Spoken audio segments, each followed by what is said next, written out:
Hello, chat. Good morning, good afternoon, good evening. I think most of you are in the late afternoon / early evening segment by now, if I recall correctly. There we go. Hope y'all's Sunday has been very, very nice. I just woke up and rolled out of bed like half an hour ago. I actually woke up at 10, but I needed to lie in bed for 40 minutes to actually wake up, because I hate waking up in the morning. Never been good at it. Never ever once been good at it.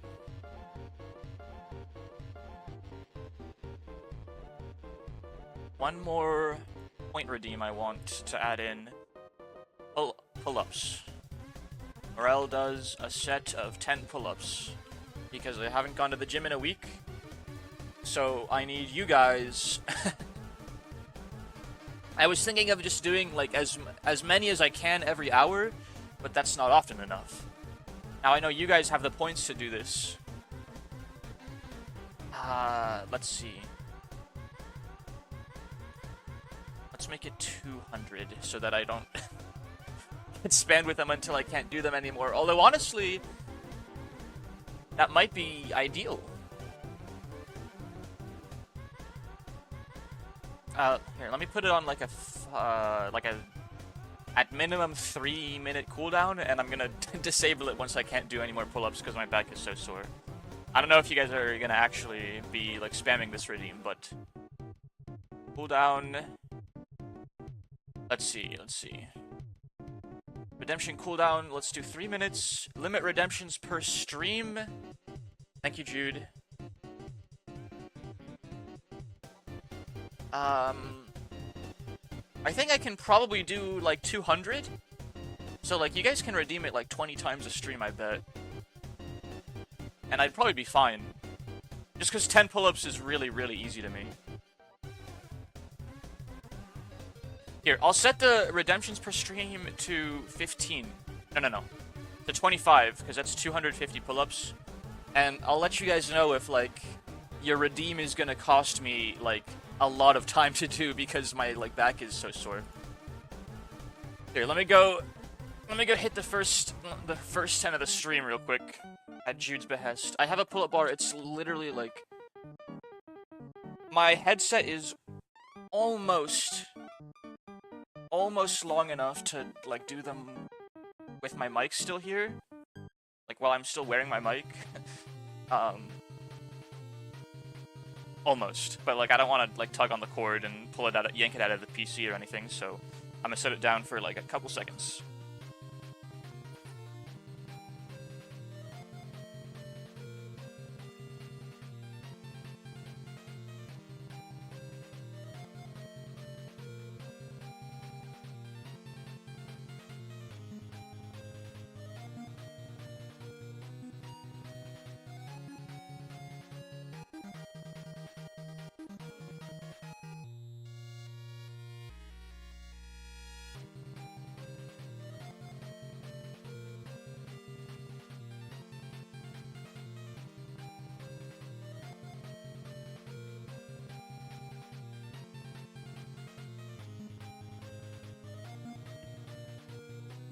Okay.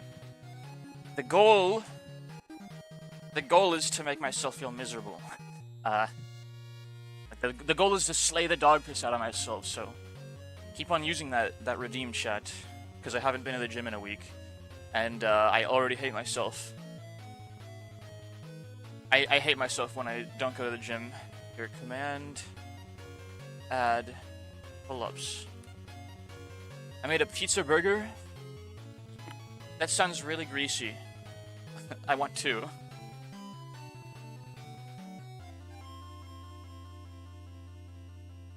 All has completed count sets of 10 pull-ups this stream.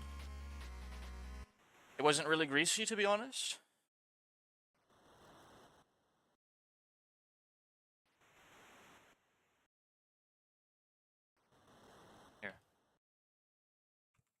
In the title, I'll put exclamation mark lurk, exclamation mark pull-ups.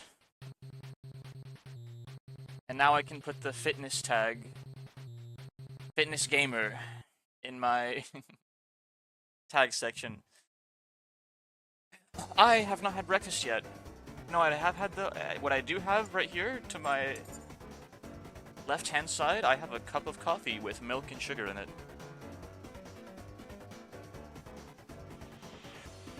Big ol' mug. I also have freshly squeezed orange juice and 2 really tiny muffins.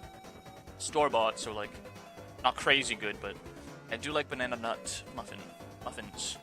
I have the Friday gift still on my screen. I'm a very forgetful person, chat. Very unorganized. Oh my gosh, you have no idea how many times I looked at my OBS over Saturday, I'm like, I am going to organize this scene, this source tab, and I never did. I spent a lot of time Saturday just reading my book and nothing else. I didn't read Hellscreen like I said I would because I was too engrossed in this book that admittedly I'm about to finish. If I keep reading it at this pace, I'll be done with it like today or tomorrow. And then I'll have time to do, you know, all the productive stuff I love doing.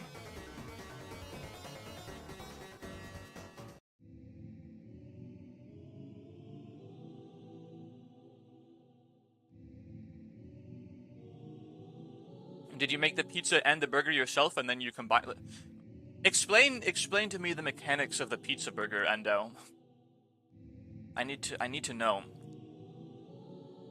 Is it like a pizza with like burger patties on it? Is it a burger with pizza in it?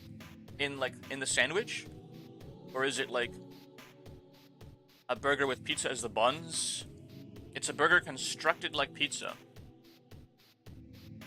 What? So like dough, tomato sauce, cheese, beef patty, lettuce, tomato, something like that? That actually sounds pretty good.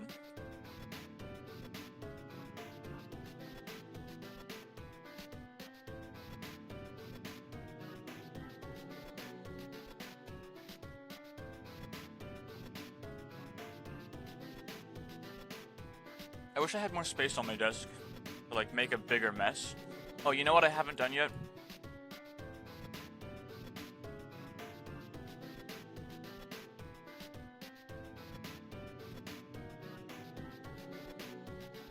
At stream watchers, https://twitch.tv/Morel Schrumer. My ASCII heart emote auto-converted into an actual emoji. I will never forgive Discord for this.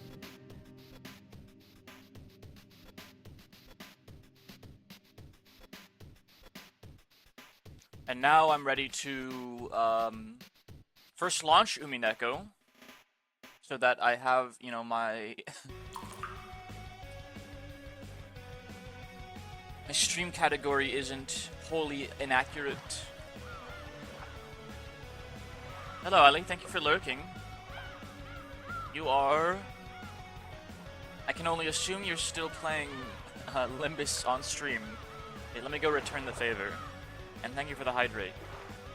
Limbo.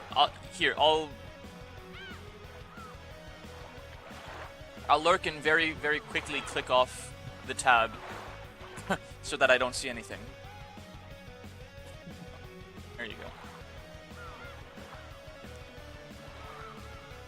Ali's becoming more and more a real one.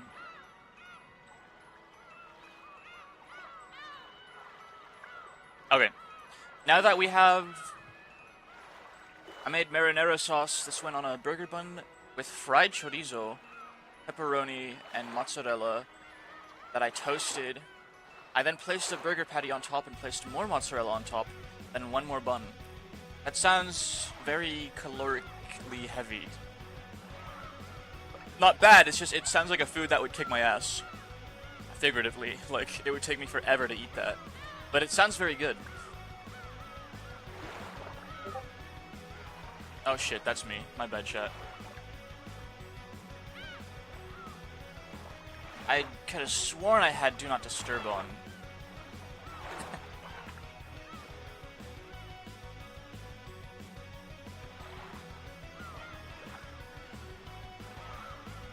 Alright.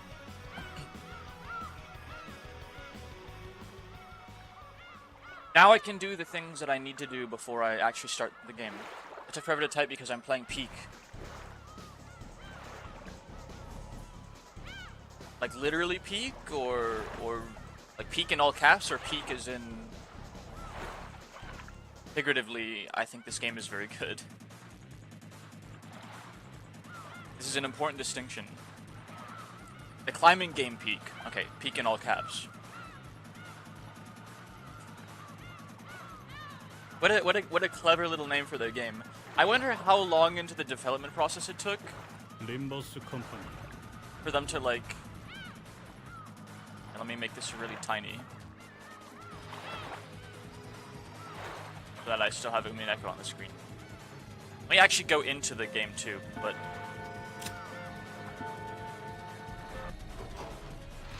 I'm gonna need a little refresher on everything I've done in the meantime as well. I need to make some Enkefallen first, chat. And I need to do the Wordle, because if I don't do it right now, I will forget. Connections, not quite as important. Like, I could give or take connections, but the Wordle I gotta get out of the way.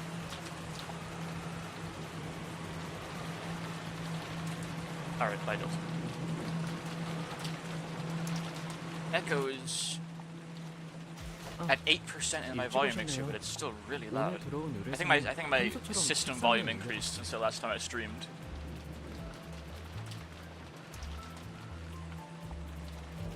This is all I need to do. Gee, wait. Chat, did you know how... Did you know, like, this shit that was, like, tucked away, like, outside of your screen if you minimize your browser? What the hell? Look at the menu screen. Hello, Voklu. We are doing Peak today, but lowercase Peak, not the actual climbing game. I just need to... I needed to make some Anchafallen. You know what? I'll do the Wordle later. I've procrastinated long enough. I didn't know I saw it on a trivia short. Why would they do that? I mean, that's so cool. But like... They did that for the PC players specifically. Gosh, this coffee is so good. Okay.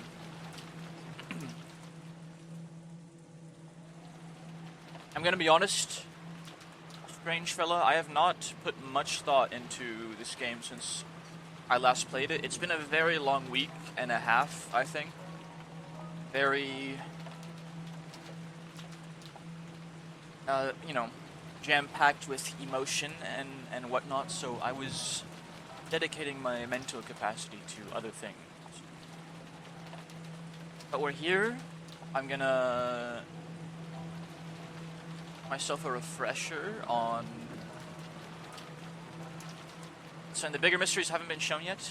Yeah, we're like easing our way into it. So we got a letter from the witch, like the game is on.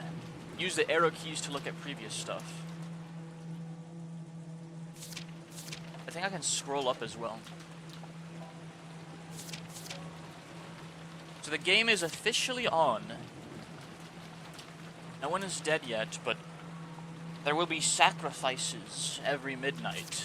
Very shortly, if I recall correctly. Supposedly. It's all, you know, very...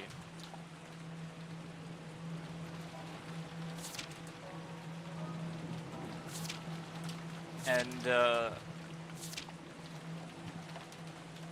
Maria is very upset because people didn't believe her.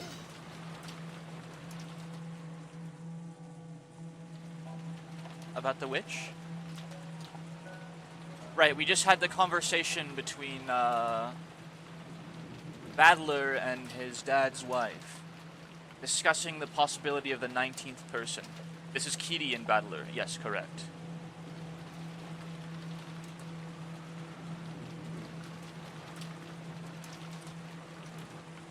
The philosophy behind that, very interesting. Kitty argues that there's no 19th person, and that the witch has to be someone that's already on the island.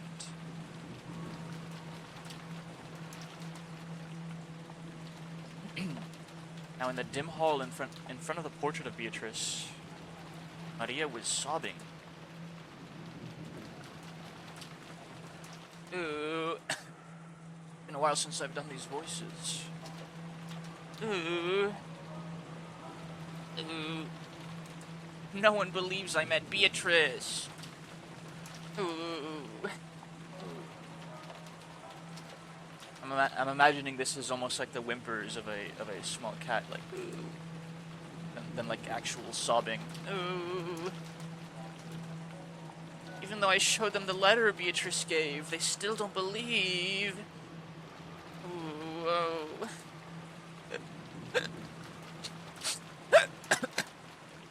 Excuse me. She might actually just be bawling her eyes out though. She's very upset. Anyway, Maria-chan's holding the key. The key to whether Beatrice is one of the 18 people or a 19th person. Maria's stubborn, right? When that girl gets angry, it's pretty hard to make her feel better. Battler-kun, I think a kid like you would be better at cheering her up than an adult like me. After she's feeling better, try asking. I know you don't care about all this back and forth about the inheritance, but don't you find this Western Mansion mystery situation exciting? Who in the world is this person who gave Maria Chen the letter? It makes your intellectual curiosity ache. You're actually pretty tough, considering you're still excited after being dragged through that endless money talk. Adults can be pretty amazing. I shrugged exasperatedly. Exasperatedly. But I did notice something. Kitty noticed how dejected I was after overhearing our parents' turbulent discussion, and was probably trying to clear the air. Love this game's vibe when it starts to rain. Yes, it's very nice. Very gothic, so to speak. At the very least, I'd recovered enough to voice my complaints. She wasn't my real mother, so I've never felt like calling her mom. But it did make me think she's a real adult. Hey, brats. So this is where you were. Kitty, you really took your time fixing your makeup, didn't you?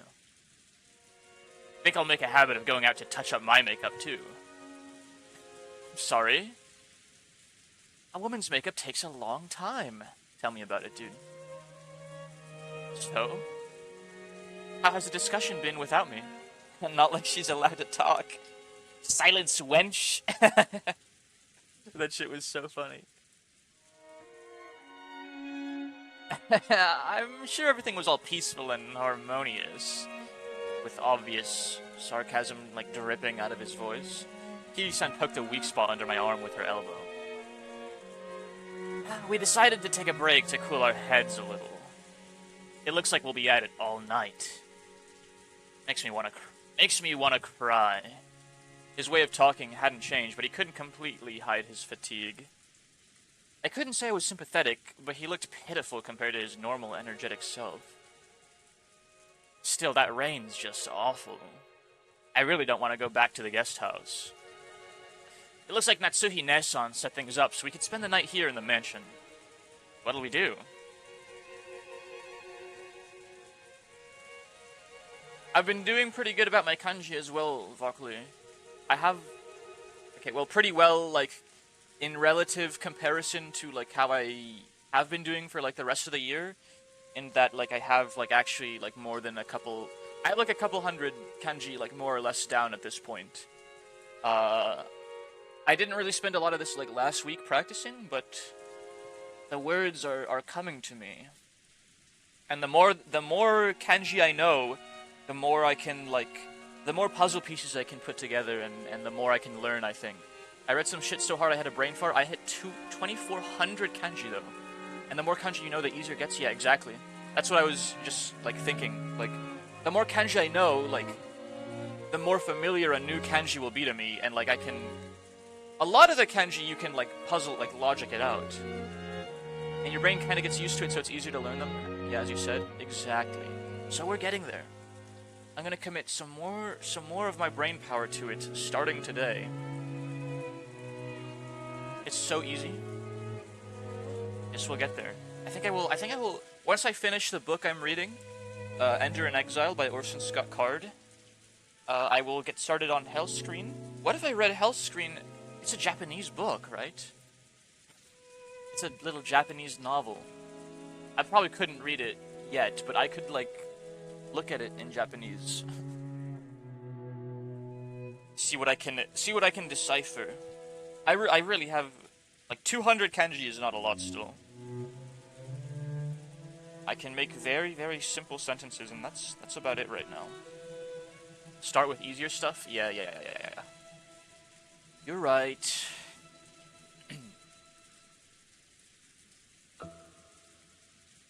If you run so low on energy that you can't return to our room, we can take them up on their offer. You're right. We can think about it later. What about you, Battler? If I stayed, I'd just get in the way. I'll be nice and go back over there. Had to give my throat a good clear. I see. Will you go back soon? I don't know.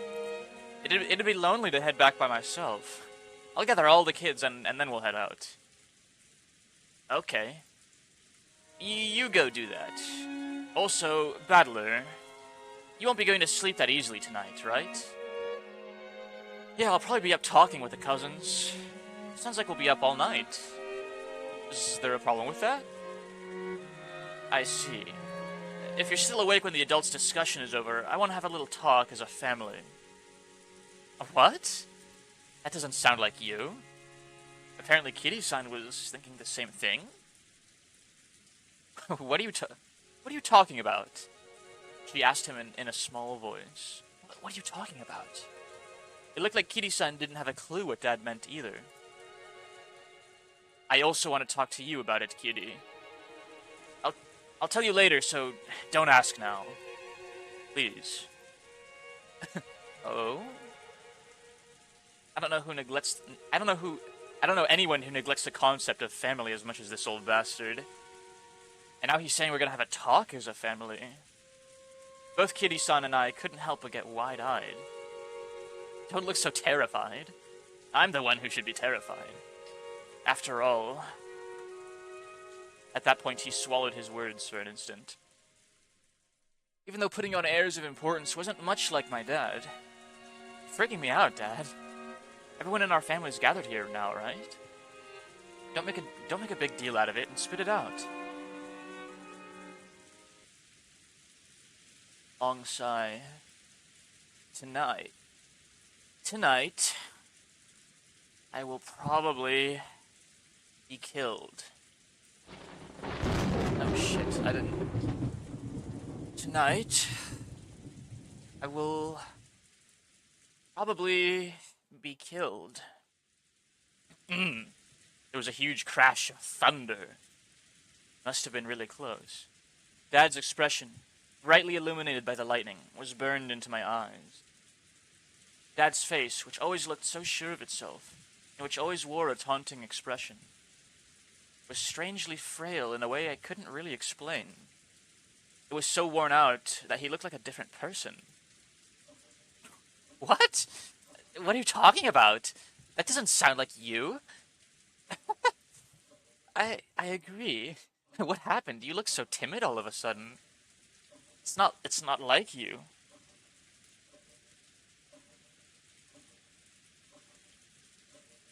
I'm gonna go fix my makeup too. Don't follow me. Dad turned away weakly. After that, only Kitty and I were left, still wide-eyed.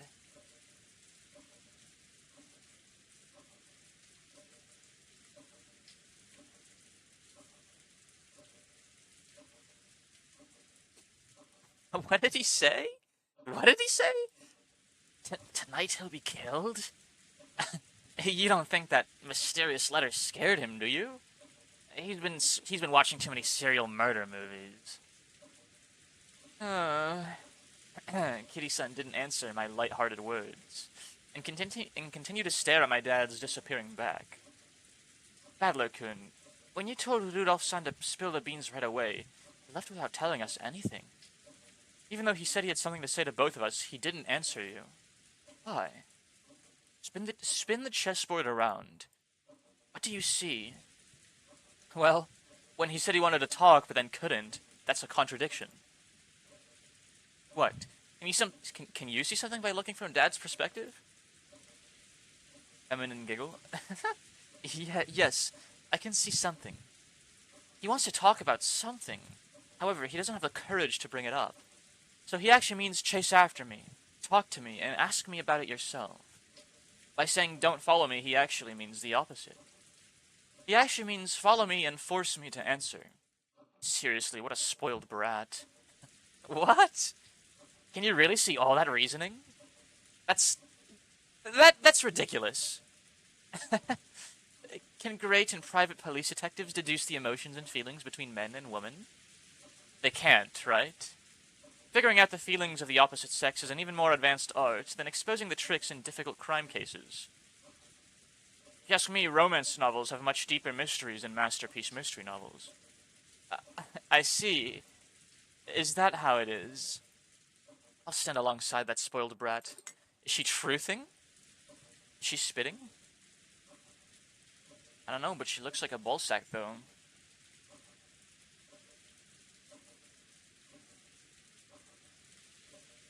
Big sip of coffee. She might be spitting. He normally loves to bluff, but tonight, he's completely tired out from that heated discussion. He probably wants someone to lean on at the moment. And responding to that need is the role of his partner. Sounds passionate. Then I'll leave that old bastard in your hands. Yes, leave it to me. I called out to Kiri-san's departing back. Huh? What? I wanted to say thanks. Thanks to you, my gloomy mood is cleared up a lot. That's good. Communication is important.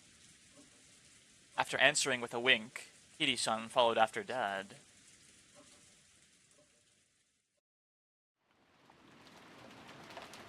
Natsuhi could be found in a dimly lit hallway. You know what I forgot to do last night? I just thought of this. This will take me only a second. I need to post my schedule to the Discord so that the non-Twitter users are knowers.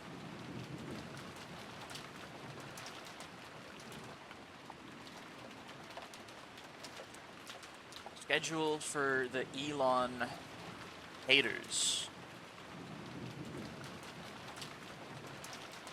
My non-Twitter.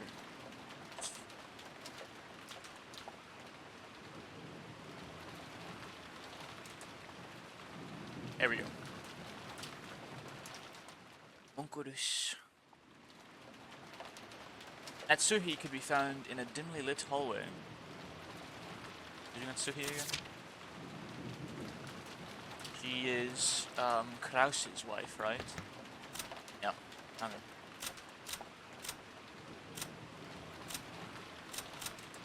It's been a while. I'm not very good with names.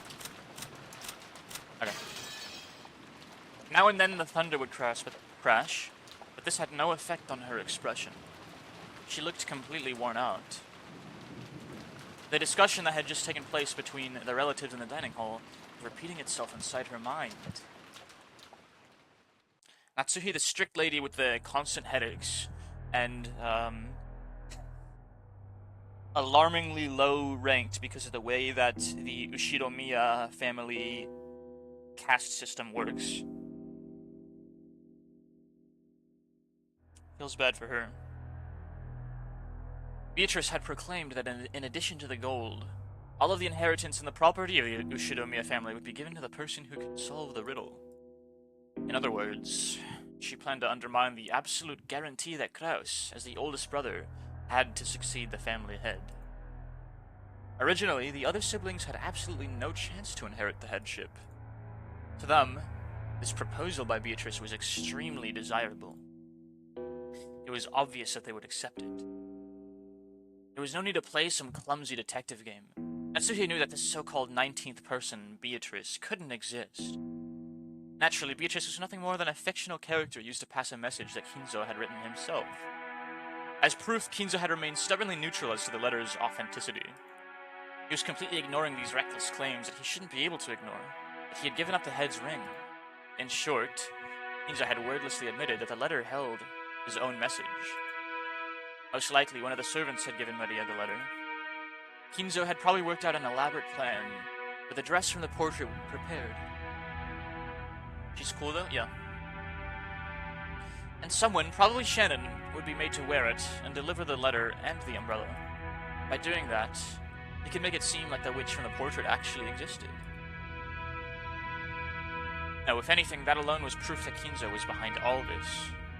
In that case, it was the same as Kinzo trying to butt in on the siblings' private discussion.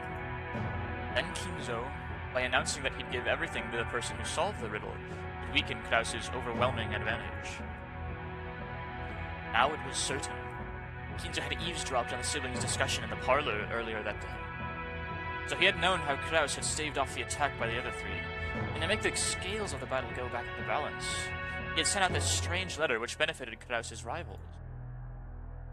He was trying to push this crazy theory, so that Rosa, who had a weak position among the siblings because of her age, would join with Eva and Rudolf. Then, with a 3-to-1 advantage, they'd be able to overwhelm Kraus yet again, and make their ridiculous theories get accepted by force. And by doing that, he gave them the power to resettle what had once been a nearly decided conflict. They had now started repeatedly pressing Kraus to pay them a large amount of money, using the condition that all of the siblings would guarantee Kraus's position as a successor, talk about advance payments, being brought up again despite having been rejected once. Of course, even without the story about the hidden gold, the Yoshida family's store of wealth was vast. That store of wealth alone was more than enough. Even if the hidden gold was buried forever, along with Kinzo's death, there would be more than enough to satisfy him. Therefore, even if they weren't that interested in the gold itself, Kinzo had managed to instill the lifelong fear that, on the off chance that someone found the gold, that person would be granted headship. And this kind of Achilles heel would definitely be taken advantage of by someone sooner or later. The only person with this fatal weakness was a successor, Kraus. The other siblings had found... No. They had been told by Kinzo about something that only Kraus could lose. They had thoroughly taken advantage of that. Natsuhi, as Kraus's only ally in his painful position and as his wife, wanted to fight alongside him. She kept trying to explain to him that the existence of the goal itself was a farce, and that there was no need for him to compromise. Kraus had always told Natsuhi. He had told all of the siblings. He always said that the hidden gold was nothing more than an illusion created by Kinzo. Therefore, Natsuhi had believed it as his wife, and had supported her husband on that foundation. Even so, Natsuhi's words didn't reach Kraus. Even though Natsuhi had fought so hard and had lent all of her strength, he continued to fight by himself, and was trying to compromise with the other 3 siblings. Natsuhi sadly and weakly wondered where she could not be of use to him, then started getting angry. Hi. Hello, Uprising. Welcome to more Tech Slop. The stream... Every time you enter my stream, I realize just how much visual novels I'm doing. Bye. Goodbye. Not zoomer enough for Uprising, unfortunately. It had happened when everyone decided to take a short break to cool their heads. Natsuhi had flared up against Kraus. Enraged, she had asked why she could not be useful to him.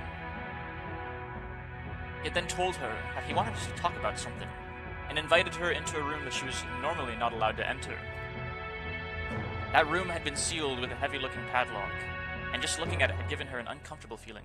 The brief entrance of Uprising uploads. It's okay, Uprising. If you're still here, your time will come soon. I will play your high-action, high-speed, low-drag, flashing lights, blood and gore Doom 2016. It will happen. It's on the list. I just have hours on hours of visual novels to get through first. Everyone gets their piece of the pie, and you can't forget, I just spent like 3 weeks straight almost playing more or less nothing but Half-Life 2 and Half-Life 2 mods. I'm gonna go back to Half-Life 2 as well. I need to set my sights on other games first. Everyone will get their turn. Even me. I get my turn this week with a little bit of Balatro and Slay the Spire in the middle of the week.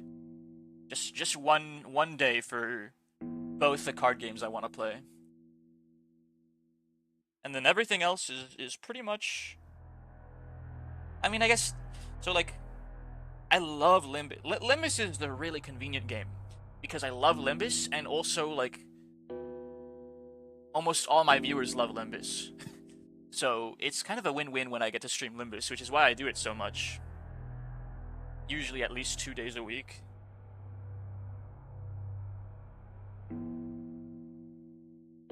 Now, where were we?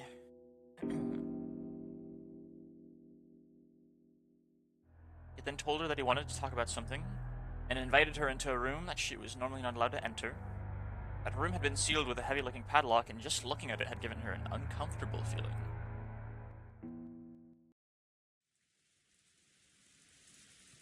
They really glazed over the thing that friggin' Rudolph's-son said.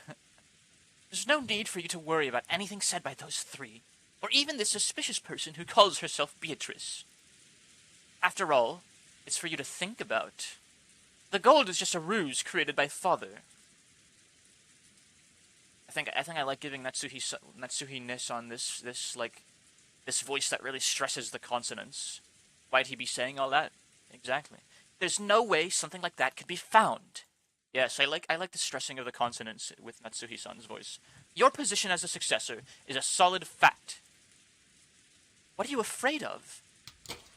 Bess removed the padlock on the door. She is a bit hot-headed.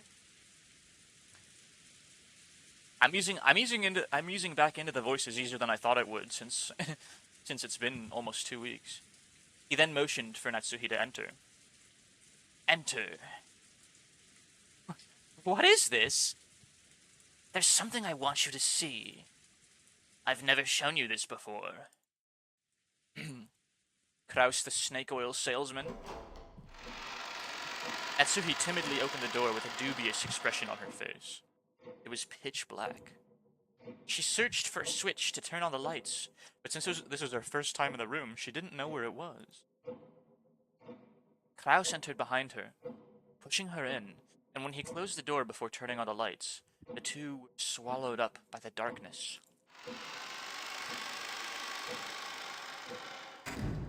Only the sound of Kraus locking the door rang out through the dark. What are you doing? The lights. I'm turning them on now. Wait. Just as he said, when Kraus pushed a switch on the wall, a flickering light turned on and lit up the room. A blazing star is born. Excuse me. That is... Natsuhi had her breath taken away. The room had no windows, and at a glance it appeared to be empty. In the middle of the room, a small round table had been set, and the lights brightened only that table, as if it were the leading part in a play. On top of the table, a red tablecloth of elaborate design had been set out, covered with dust. And on top of that, something about the size of a grown man's arm had been set down. Have you ever played Library of Ruina? No, but I do mention it a lot, that I plan to play it when I finish Limbus Company. Lobotomy Corporation first, though. That's the problem. That's the problem with my schedule right now. Umineko is, legitimately gonna be, dozens on dozens of hours of reading. So it's gonna be, months of streaming this game twice a week before I finish it. Limbus Company is similar in length, if not longer, but I am, at least about halfway through it, at least. More than halfway through because we don't have all the contos yet. And then once I'm done with Limbus, I have more Project Moon Peen to go through. So, Slay the Spire made me think of the Library of Ruina mod for it. I gotta check that out once I play Library, next year. So our list is advancing forward at a snail's pace right now. And it's not a bad thing necessarily. That's just a fact of life. We have a lot of text to push through before I can get to anyone else's suggestions. And I'm starting university next week. Which, I only have 2 classes. I'll only have 2 classes on 2 days of the week, so it really shouldn't get in the way of my schedule too much. I can just stream earlier on those days, since I have afternoon classes. I can just stream earlier on those days, actually wake up early in the morning, Lamau. And then I can probably still stream 6 days a week. And then in September, I get 3 more classes, but they're all online, so it's not going to be that time consumption. It's not going to be that consumptive of my time because I won't have any travel time in between the class, before and after the classes. Because to get to my in-person courses on the college campus right now, it's a 15-minute bike ride there, and then a 15-minute bike ride back. So it's a couple hours of classes and then 30 minutes of travel alongside that, and I have to eat while I'm out there. So like the days that I have classes will probably be really short and early streams, most likely. But that's only 2 days out of the week, I believe. I'll have to check my schedule again. Um, but yeah, Umineko and Project Moon are gonna be the focus for a good while, and then like Yakuza Zero is like our side thing because so many people like. I think I get more people watching me play Yakuza Zero than even Limbus Company, which I really didn't expect people to like Yakuza Zero that much. I didn't expect myself to like it as much as I do, honestly. I'm like, it has poker and blackjack in it, and I'm playing it to get to the casino, and we're gonna stop the story there. And then I fell in love with the story, like, instantly. I'm not gonna lie, I fell in love with Yakuza 0. So we have 3 very long narrative story games to play. Great game. Yeah, no kidding. No kidding. I played the entire franchise. I have a couple of chatters like that. Case of Kaz, if you remember him, Varkley. He is like working on 100%ing Lost Judgment, which is, I believe, is a game in the Yakuza series. Lost Judgment. Yeah, it's a Yakuza game. You just it doesn't have Kiryu in it, if I recall. It doesn't look like it has Kiryu in it because there's a different guy on the cover whenever I like check it out. It's a spin-off, yeah. I think I've streamed like 20 hours or more of Yakuza at this point, and I think at least a quarter of them have been at the mahjong table. Barkley, you need to show up to a mahjong stream. Like,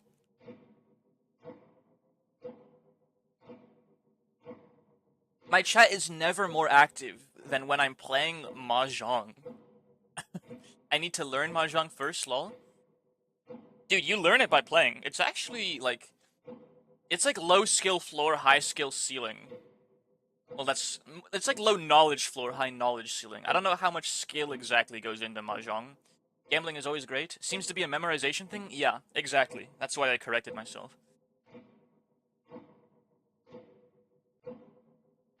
Yeah, my gambling streams are the most lively out of any of my other streams, which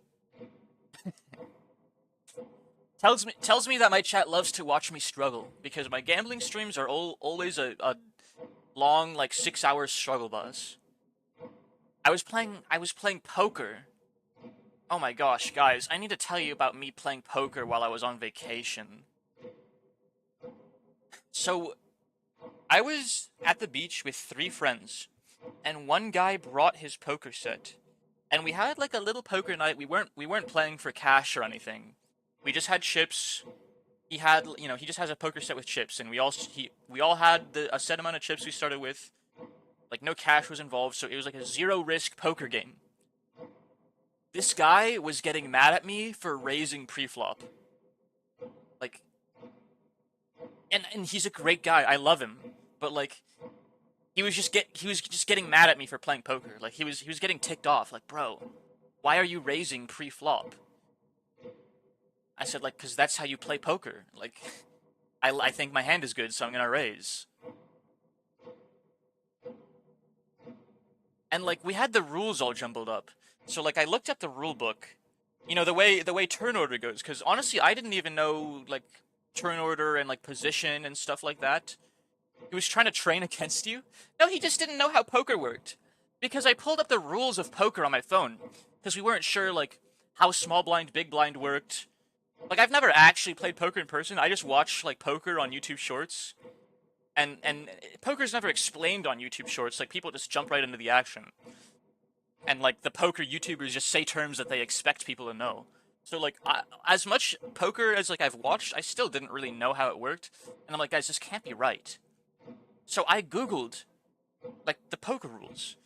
And I'm like, okay, so, like, the small blind and big blind go first, and then pre-flop, like, they have their mandatory bets, and then under the gun, who is clockwise left of the big blind, is like the first to action pre-flop.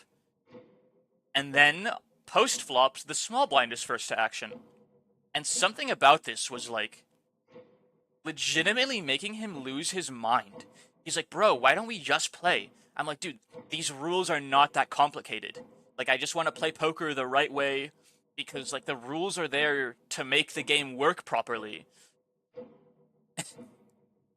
But, like, I could tell, like, he was about to, like, fucking fight me because I insisted on us playing poker rules as written. And the rules are not that complicated. I'm like, here's, like, I showed him the infographic. I'm like, okay, so the dealer is here. To the left of the dealer is a small blind. To the left of that is a big blind. To the left of that is under the gun. Under the gun goes first pre-flop, then small blind moves first pre-flop. After their, mandatory pre-flop bets. So big blind is really, like, last to action pre-flop.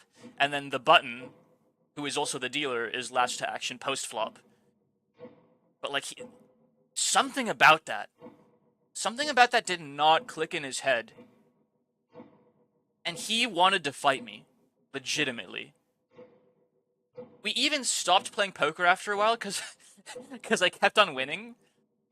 Well, it appeared like I kept on winning, but, like, I was just folding my bad hands and playing my really, really good hands. So, like, I had the most chips at the table. I low-key feel him because I'm very lost. Oh my gosh. Chat. Sorry, like, this was making me mad because the rules are so simple. Here, poker graph. Like, poker table graph.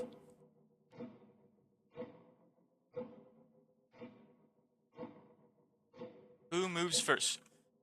Sorry, this is a huge, like, this is as unrelated to Umineko as I can possibly make it. Excuse me. Oh, fuck. Excuse me, gosh.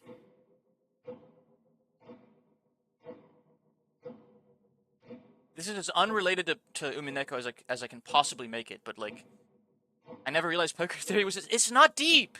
It's not deep, man. It's so simple. Look, chat. This is, like, this is a very simple graph. It doesn't get any more simple. So you have your dealer, the person that's actually dealing cards to everyone, putting the cards down in the center for, the hands that people play. The dealer is also the button. To the left of the dealer, it looks like it's to the right of the dealer, right? But, like, you have to flip it around. Like, you have to flip it around because it goes clockwise. So to the left of the dealer, which is the button, is the small blind. At the start of the poker match, everyone gets 2 cards. This part of the game is called pre-flop. Because there are no cards in the flop is the first 3 cards put down in the center of the table that everyone gets to look at. Pre-flop, small blind has a mandatory bet they need to put down, a minimum mandatory. Then the big blind has a minimum mandatory that's twice that. Because, and these mandatory bets are put in place. There's a term for the mandatory bets. Mandatory bet in poker term. These, forced bet, I think. These forced bets are there so that you don't just, because you can't just, like, fold every hand until you get, like, the nuts, right? It's so that it's to incentivize people to play more hands. Because if the forced bets didn't exist, like, people would be folding, like, 95% of their hands until they get, like, a really, really crazy good one with, like, an 80% chance to win pre-flop. Anyways, they have their force bets. It doesn't matter what their cards look like. They can look at their cards, but it doesn't matter. They have to put the bets down. And then the first to action is under the gun. To the left, clockwise of the big blind is under the gun. He looks at his cards, and he gets to decide if he wants to call the big blind, fold his cards because he doesn't like them, or raise the big blind. And general, like, basic poker theory is if you like your hand, you raise the big blind. Calling the big blind is called limping, and it's not... It is generally recognized as bad poker theory. Limping into the big blind is generally recognized as a bad play. Because in poker, you want to play fewer hands, but you want to play bigger, more explosive hands with higher chances to win and like a bigger pot. Fewer pots, but bigger pots is the idea. So like, basic poker theory is you should be even with the small blind, big blind thing, you should be folding like 4 out of 5 of your hands, typically. Anyways, that's not important right now. So the under the gun moves first, and then it just goes around. It goes around to the button. After the button plays, then the small blind can decide if he wants to stay in, if like it got raised before him, and then the big blind can decide. So the big blind is really like last to act. Kind of, right? And then we get the flop. The dealer puts 3 cards down. Now there are no forced bets, so the small blind is first to action. That's it. That's literally it. That's what I tried explaining to them. On the first turn, this guy goes first, and on the second turn, this guy goes first. That's literally all I tried explaining to this guy, and he wanted to fight me, because he, like, just didn't get it. I'm being serious. He spent, like, the rest of the night just, like, antagonizing me. He spent the rest of the night antagonizing me. Everything I did, even when I was just like sitting there, he would like be talking shit about me because I wanted to like play poker by the rules for our for fun poker night.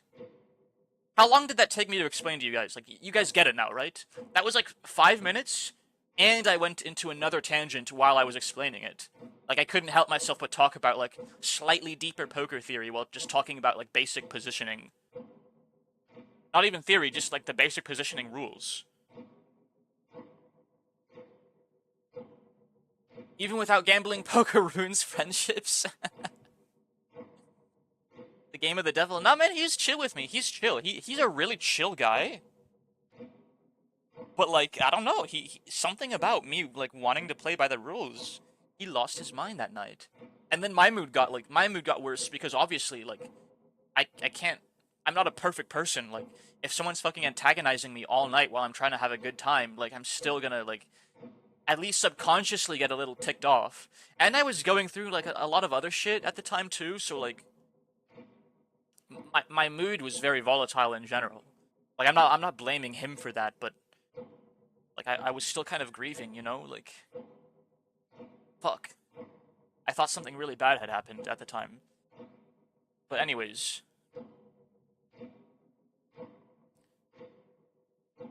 That's my poker crash course, chat. Because we're gonna be playing a lot of poker on stream.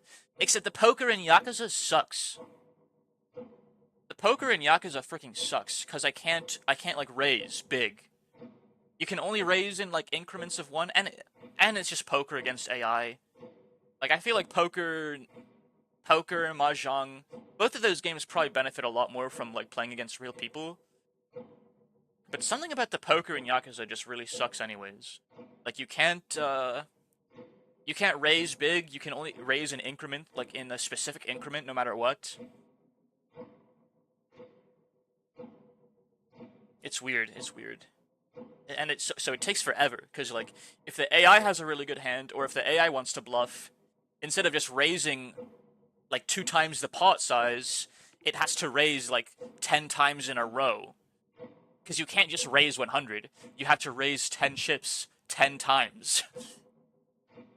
So, like, when I fold pre-flop, I have to, like, sit around for, like, 2 minutes just watching the AI, like, raising nonstop.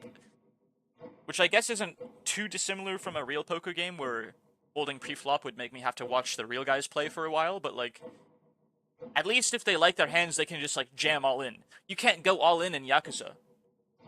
There is no all in. There's not even an all-in button. It sucks. Every other game is... I love it, though. Blackjack, Baccarat, Mahjong. I've been liking the other gambling in Yakuza. Anyways, we're about to push into a break. You guys have not been redeeming the pull-up redeems, which is fine. I'll just hit a quick set during this break. After I'm done... Before I stretch, I think, actually. I'll hit the pull-ups. I'll just warm my lats up a little bit. My biceps. Haven't really been drinking a lot of water. Thank you for the hydrate, posture check, and stretch. I am about to do all of those things, but I'll just I'm sitting straight in my seat right now. I got coffee.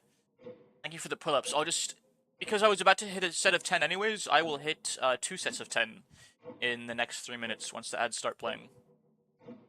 They're gonna go into a break, which is perfect timing because I just finished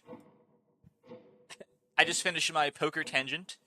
My poker/vacation tangent, I should say. Um,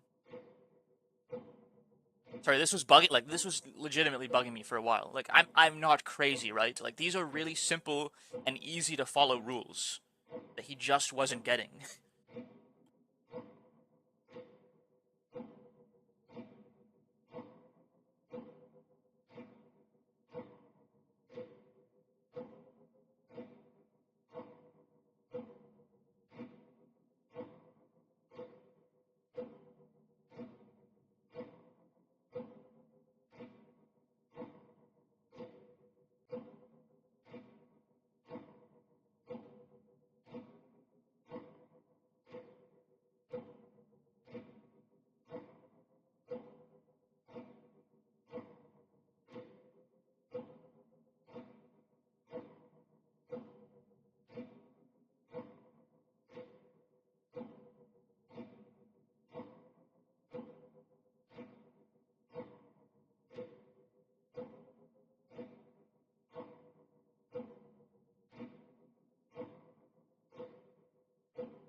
Alright.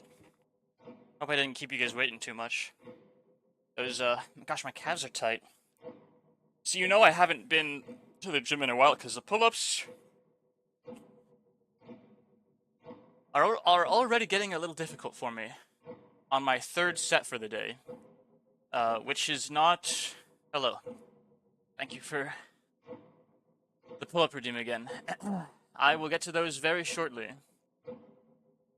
I just, I need a breather real quick. I might have to turn them off a lot sooner than I thought. I think I weigh a little more now. Like, I've been eating pretty well. Well, not in the last week. I've been eating like shit. Like, I haven't eaten like, I don't eat. But I feel like I weigh, like... Gosh, I used to be able to hit, like, a set of 10... every couple minutes until, like, I could do hundreds of pull-ups in a day. I'm on 30 and I'm like, gee, my forearms, you know? My forearms, my lats. I think I need a wider grip or something. Or maybe I should just do some underhand so I can use my biceps a little more.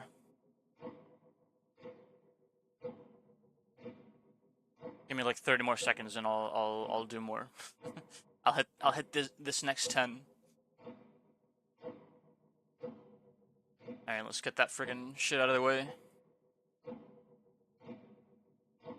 The idea of the pull-ups getting harder increases the value of the redeem to me. Yes, I can tell.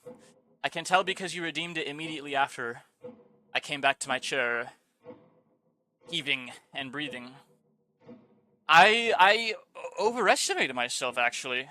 I have gotten worse at pull-ups than I was, like, even a year ago. I was hitting several sets of 20 at a time. I don't think it's my muscles getting weaker. I think it's me weighing a little more and probably like the mind-muscle connection being a little weaker, if anything. But this is good. This is good. The more you make me do, I mean, if you redeem it every 3 minutes, I need to increase the timer to like 20 minutes or something, so that I actually have time to play. Because at a certain point, I'm gonna need like 3 straight minutes of rest before I can do another set of 10 pull-ups, and then I'm gonna need like 3 minutes to do the 10 pull-ups. I can do them faster than that. Hold on, let me go crank them out.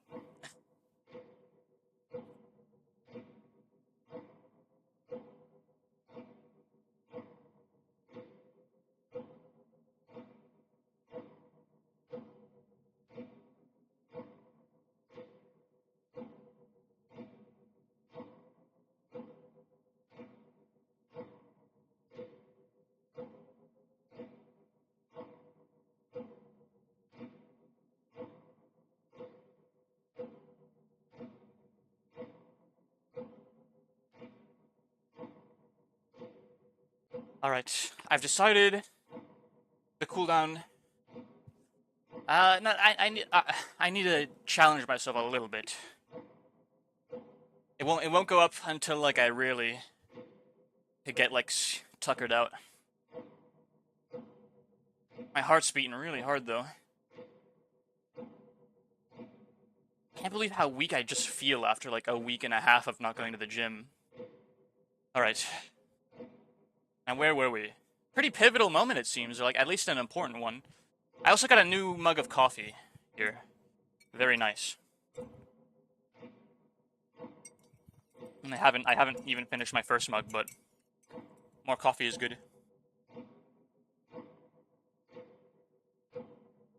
Just chugging the rest of my mug, so I can replace it with the fresh and hotter coffee. I just spilled some on my fucking desk. Not a lot. Not a lot.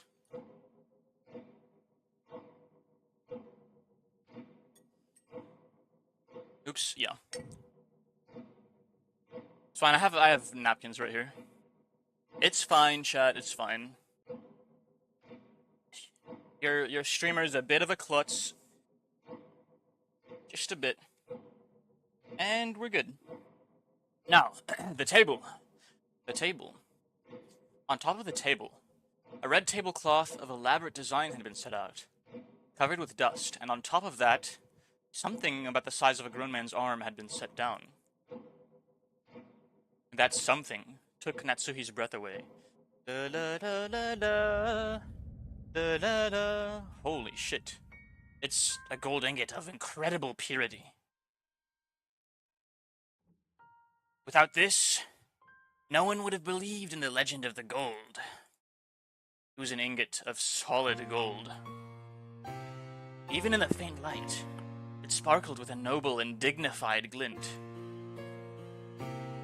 This is not a proper ingot. I don't even know whether it was cast inside or outside the country. It took a high level of skill to make the purest of solid gold ingots. And in order to verify that purity, it was standard to have the original foundry and the name of the bank that guaranteed it imprinted on the gold. However, this ingot did not have that kind of seal. Okay, I stopped at like the perfect time, honestly. It's a good point to pick back up on. This mysterious gold bar had come from an unknown foundry. Look here. There's nothing to be afraid of. It's just a bar of gold. Natsuhi, following Krause's words, timidly approached the ingot. Right there. Krause pointed at the surface of the ingot. Natsuhi concentrated on that section.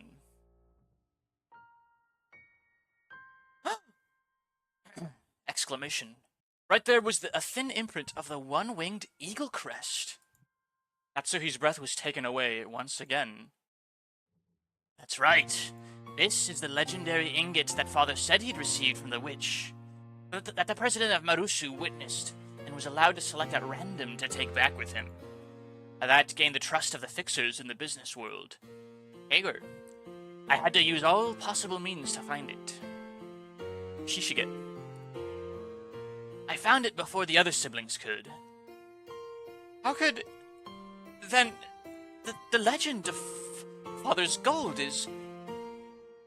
It actually exists. No. It actually exists. The gold that the Ushiromiya Kinzo received from Beatrice actually exists.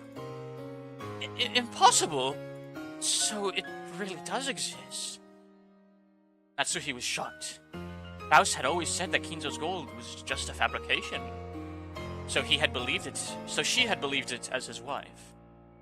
However, the reality was different. Since he held definite proof, he had been more certain than any of the other siblings that the legend of the gold was true. Because of this, Kraus was deeply frightened at the possibility that someone other than himself would find the gold he'd failed to find, costing him everything. Well, if he fails to find it, he also loses everything, no? Beatrice gets the gold. Is he stupid? But to Natsuhi, this truth is more than enough to split open her heart. She had thought that, as Kraus's wife, she should be his closest confidant, which was why she had selflessly supported him.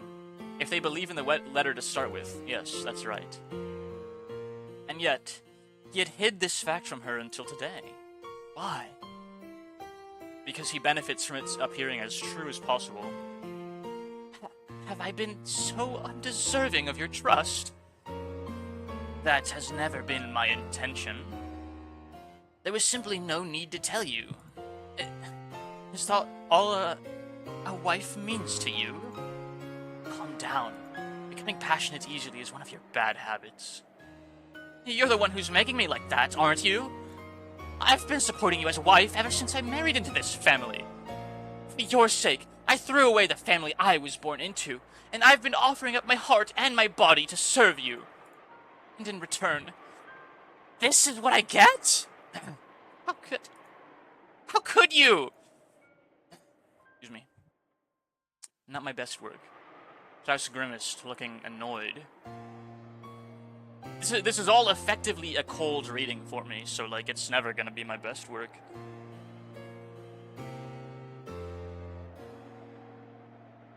I dignify myself at least somewhat on my acting ability, but it's not the best in the world.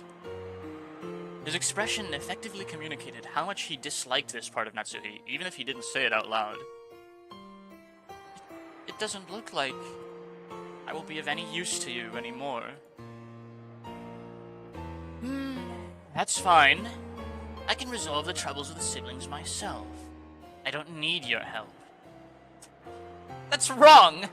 This is the Ushiromiya family's problem. It's true that I'm not permitted to wear the family crest on my body, but I am still your wife. Even so, are you saying that I'm not capable of helping you? What an asswipe. All he did was agree with her. He's just agreeing with her. Are you? I especially wouldn't want to risk you getting involved. It would probably make your headaches even worse than they are now. Take a rest for today. It's damaging to her ego or something. Yeah, he wasn't supposed to agree with her. It's his job as a husband to tell her that she's wrong. He does I do need you. The siblings will deal with the siblings' problems. It has nothing to do with you. Imagine someone saying you're useless and, and don't need to fight with them. Yeah. I haven't been told that, but I've been told by people I care about that they explicitly do not want my help. And it's not that they didn't want my help specifically, it's just that they didn't want help from anyone because they were too ashamed and embarrassed to ask for help, which was still very hurtful to me because I wanted to help them very badly. And I actually still do, as a matter of fact. But it's very difficult to offer it to them. It's just that Natsuhi seems to really care for the family's honor. Yes, she does. She is a passionate individual. That is all.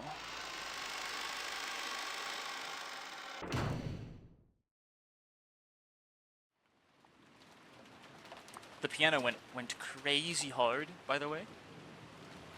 A dull headache tormented Natsuhi. No matter what medicine she took, no matter what scents she burned, it wouldn't heal. In fact, simply wandering alone through the dark corridors and listening to the sound of the rain seemed to be a better cure. I may be Natsuhi, but I was never Ushiromiya Natsuhi. I've been despised and treated as a borrowed womb, and insulted when I couldn't even fill that role, even so. I've tried to properly perform my duties as a wife, but now even my husband has rejected me. I've done my best raising my daughter, as if it were the last job left to me. However, I've had no release for my anger and sadness, and they've caused me to subconsciously strain that relationship too. Because I've been excessively strict in Jessica's education, she dislikes me thoroughly. You know what I'm thinking right now, actually? I've been kind of like parsing this in my head. This is unrelated to Natsuhi's current, like, soliloquy.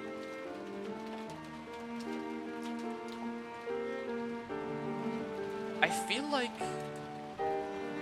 I'm trying to think of who would benefit the most of this, like, story coming to light and giving that umbrella to Maria. Because we've seen the game from the specific point of view of a lot of people. Like, it's pretty clear, like, I can exclude Natsuki from, like, the list of suspects, so to speak. Kraus is, like, who would benefit the most from setting up this whole letter and umbrella thing? Exactly.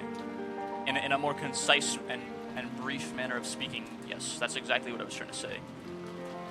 Kraus is obviously, like, ruined by even a hint of the gold story existing, so I think we can exclude him pretty easily from the list of suspects. Him and his wife. Unless he has, like, deeper underlying motives that I just can't decipher right now. But I think it's safe to say Natsuhi and Kraus are not involved, yes. But who? Rudolph seems to think they're literally gonna kill him over the inheritance right now. So he also, I don't think, would benefit that much from setting up this charade, so to speak. If it even is a charade.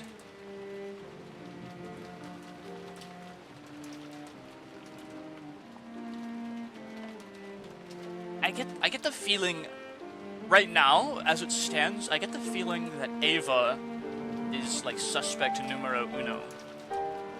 She's always been, from what I can tell, she's, like, the most mischievous of the crew, of the siblings, I mean, at least. Ava, maybe a servant.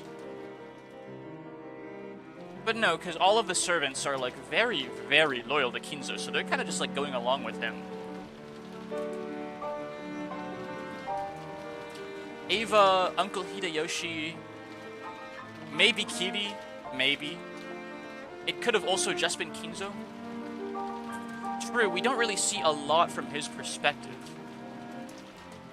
But he like, leaves his room so infrequently. That's... On the other hand, that's also a great alibi. his loyal servants, and his reputation for never leaving his study actually work in his favor to, like, put up a veil. Yeah, there's too many moving parts still. I was just thinking, like, what if it was, like, Kraus? But I think Natsuhi Nesan is not involved decisively. Especially with this, like, soliloquy. Like, she clearly has no idea what the fuck is going on. If this is, like, honestly showing us her true feelings. Which it seems to be, like, a direct point of view swap. Because I've been excessively strict in Jessica's education. She dislikes me so thoroughly. She despises me for having no interest in anything but grades. And also, all of the, you know, young adults, they were all in the same room together just yapping about. So, like, Badler, Georgianiki, and Jessica are also very, very highly likely not involved, in my opinion. Because we know exactly where they were when Maria was given an umbrella. So with what I know right now, which is very little, I think I can exclude some suspects already, but more information might come to light, so I'm looking forward to seeing it. There is no longer anything I can do for the Yoshiromiya family. No, it's no good. Despite it all, I must help my husband and beat back the schemes of the other greedy siblings. The family head won't be around much longer. Eventually, Kraus will succeed the head. And the next successor will be Jessica. Yeah. Yeah. These are, like, just by, like, very simple process of elimination. Even Rosa a little bit, but Ava has, like, more of the personality, more of the mischievous personality. That fits the bill more right now, is my reasoning. Strictly speaking, well, Rosa, no, because Rosa's Maria's mom. And she did seem to have a genuine vested interest in finding out who gave Maria the umbrella. Who knows? And Maria would recognize her mom if she was the person that gave her the umbrella too, like, almost definitely. So I think Rosa is excluded from the list of suspects so far. I have to make Jessica an excellent successor, whom everyone will accept as worthy to take over the Yoshiromiya family.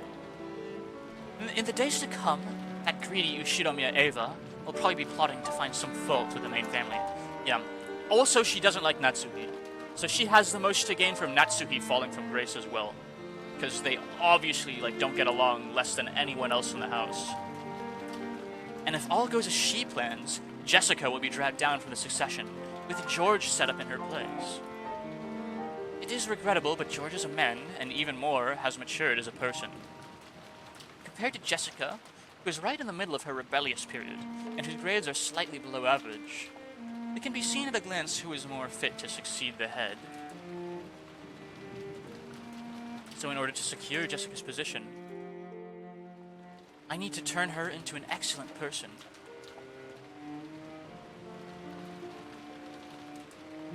We'll see. So we shall. But I'm getting more and more interested in you know, piecing the information I have out together.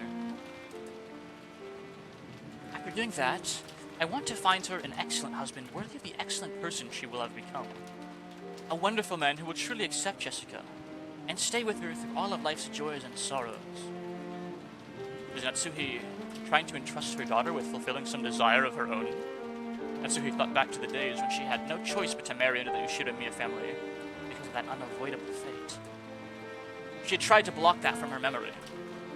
She had consciously forgotten it and had actively attended to the life she'd been given as Yoshiromiya Natsuhi. And in so doing, she had built up a new life. But just now, it felt like all of that had been casually rejected. How should I think as I live my life? Don't know. Natsuhi helplessly rested her head against the glass of the window.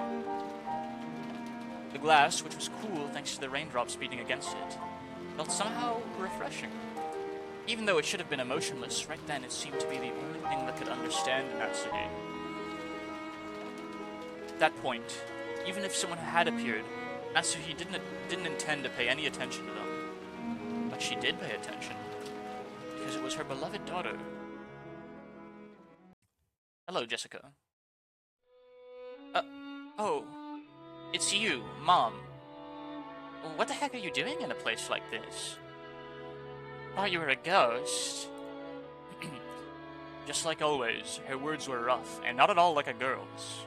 Instinctively, words of a rebuke rose to Natsuhi's throat. However, their strength gave out and they didn't escape her lips. Jessica, forgive me, but my headache is awful. Please leave me be. I see.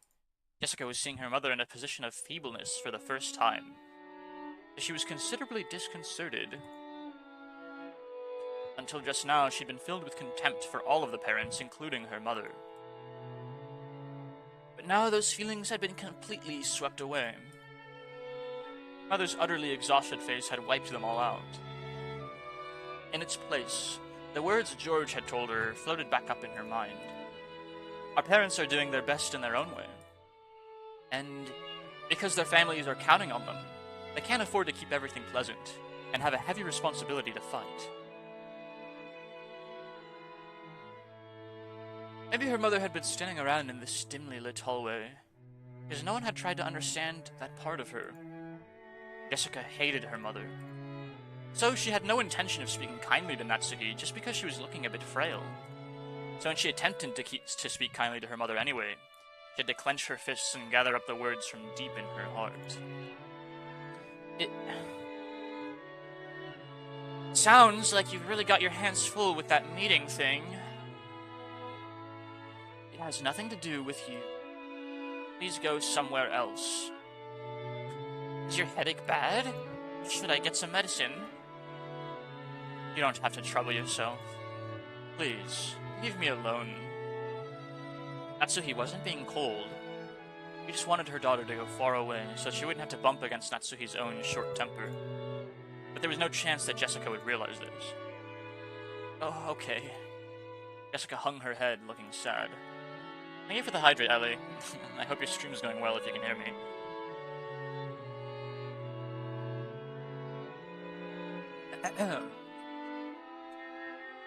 Been yapping a lot and not drinking a lot of water. It is. Oh, hello. That's great to hear. Always love to have you here, even if you're super busy doing your own thing. She gave her head a small shake to drive away her own unkind feelings. Then I'll leave.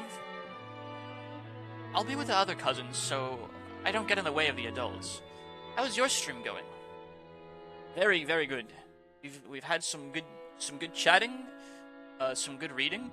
You know, a nice balance, a better balance than usual, because a lot of the time I talk more than I read my novel. I think a stream that's more heavily weighted towards the actual visual novel I have in front of me is preferable, but with a little bit of, you know, off-topic rambling. Reading is good, yes. I'm about to finish the book I've been reading for the last week or so. I say last week or so, it's really been a couple of days. We can also make him healthier in various ways. Yeah, self-improvement stream. I put the fitness tag in my...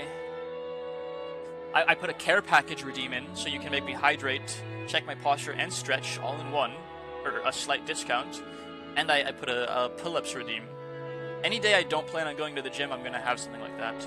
Like tomorrow, I'm going to go to the gym and do chest, but if I wasn't going to go to the gym, I would have put like a push-ups redeem or something.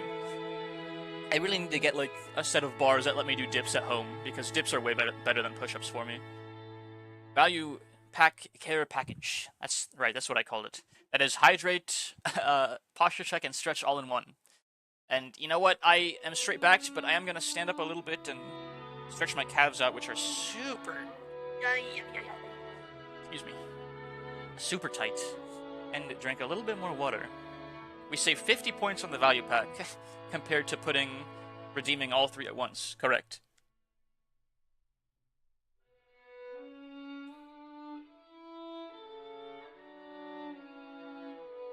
Oy. Yeah, that's nice. Let me stretch my hammies out a little bit too. And my quads. My quads I always kind of ignore, but you know what? I can almost touch my toes, chat. When I kick my leg up on my chair and reach for my toes, with my left foot I can almost touch my toes. My right foot is... I'm several more margins further away from being able to stretch that much. Which is a little weird, but it's just the way my hips are shaped that make my legs out to be like this. My left foot is just more flexible. And my quads. A little bit of... This chair is too high. This chair is too high for this stretch that I want to do. But it's... No, I have to lower my chair if I want to do that. I'll just hit one of those... I'll just hit a quick, like, flamingo. You're not very limber, I see? No. This whole stretching thing that I'm doing... I mean, believe it or not, I've been going to physical therapy for over a year now. But this whole stretching thing while I'm streaming, I would never stretch this much. I'd go to physical therapy once a week, and then I'd do my at-home stretches like once or twice a week as well, so I really wasn't very good about it. You guys have been like the best accountability buddies a little fun guy could ask for.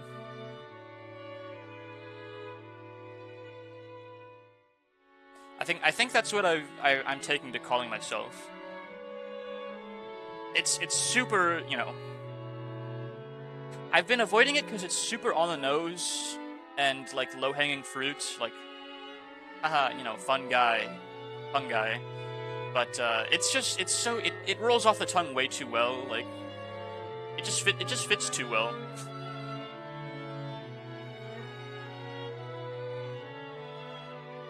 So I think as much as I've been resisting it, I'm quite liking to taking to calling myself, you know, the fungi streamer. Just rolls off the tongue better than fungus streamer, mushroom streamer, mycelium streamer. It's been mycelial fellow, which is 6 syllables. So I never actually say that. Fungi is 2 syllables. The Morel lore is developing, chat. It's always a work in progress.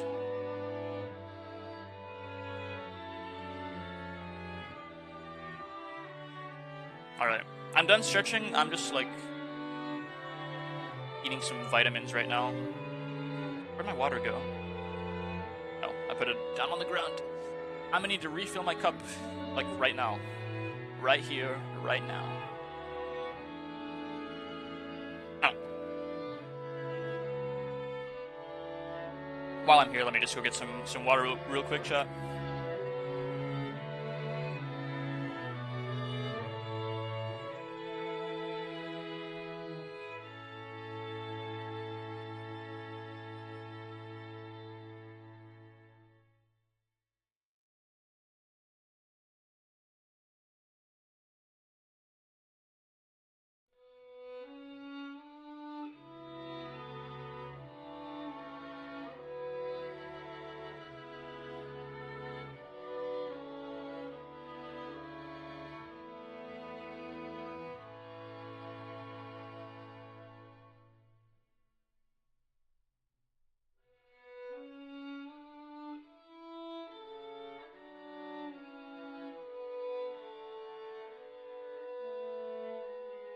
We, the real ones, will remember mycelial fellow. It's still gonna be in my description for a while, I think. I don't know if I'm gonna change my description yet, but, it's not like it's a term that I use very often, but I'll use it even less than I do now. In favor of, you know, fungi, just because it's easier to say. And it is a nice pun, even if it's super on the nose.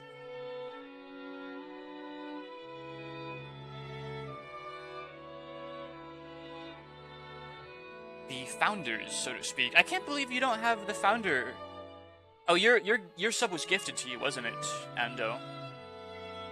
I'm certain there's still plenty of space for founder. The founder badge is like first 10, I think, and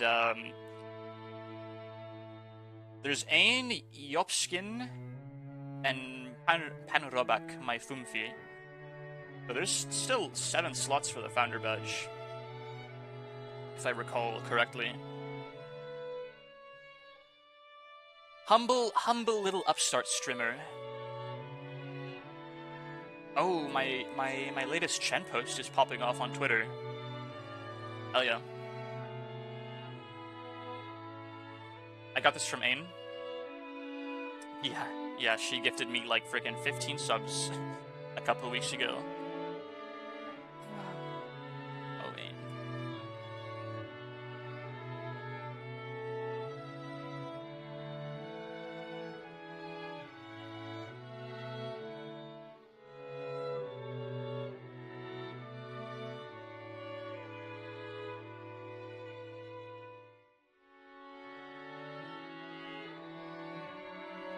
Alright. Got some of my glycine in.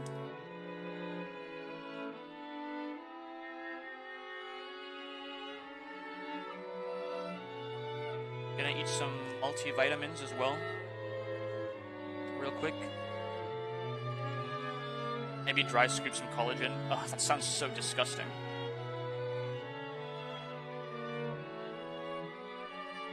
But I'm super lazy to mix it in.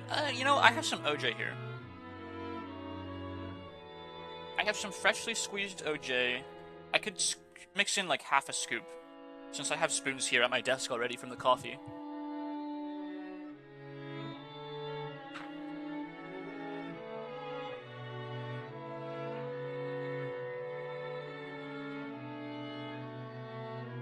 I'll hardly even notice it.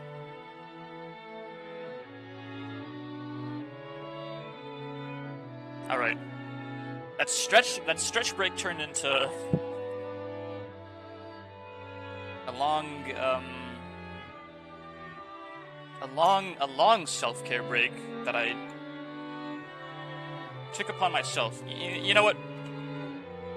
While I'm at it, while I'm getting all these vitamins in, let me freaking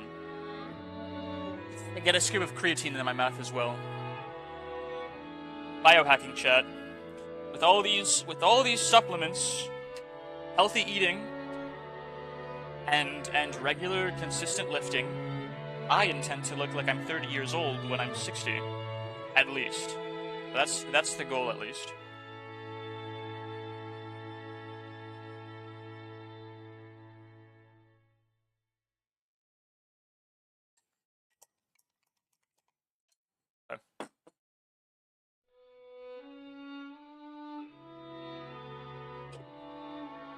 Except I'm not eating very healthy right now. That's one thing I gotta work on a little more. And I need more vitamin E. I'm still short on vitamin E, and I keep on forgetting every time I go to the store. You need coconut oil, man. You need not coconut oil. Coconut like coconut butter.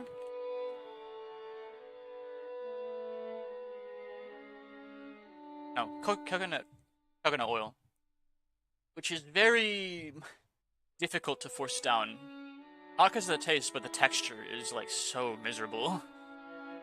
But it, you know, I need that vitamin E. That I most certainly do.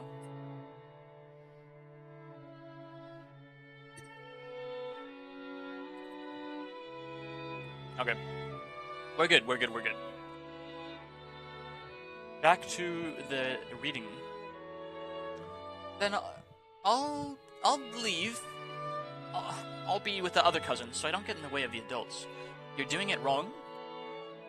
You're taking too long. What am I doing wrong?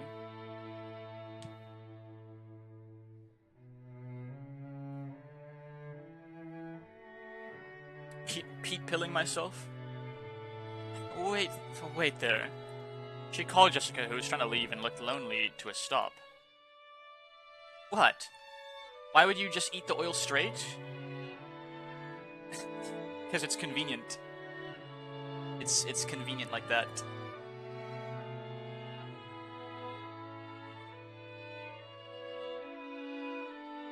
Dude, it's so weird how I feel when I eat I used to just have a jar of coconut oil and I would just put spoonfuls in my mouth. Make baked goods or something, I guess. It's more convenient for me to just eat straight spoonfuls. I feel so weird when I do it. Like, my body actively, like, warms up. Like, it activates something in me, and it makes me tingly, and it warms me up, like, really hard. And I'm the kind of guy that, like, already runs pretty hot normally. Like, unless it's freezing out, if you put your hand on, like, on any part of my body, like, I will be radiating heat. Like, a spoonful of coconut oil makes me run even hotter. It's a strange feeling.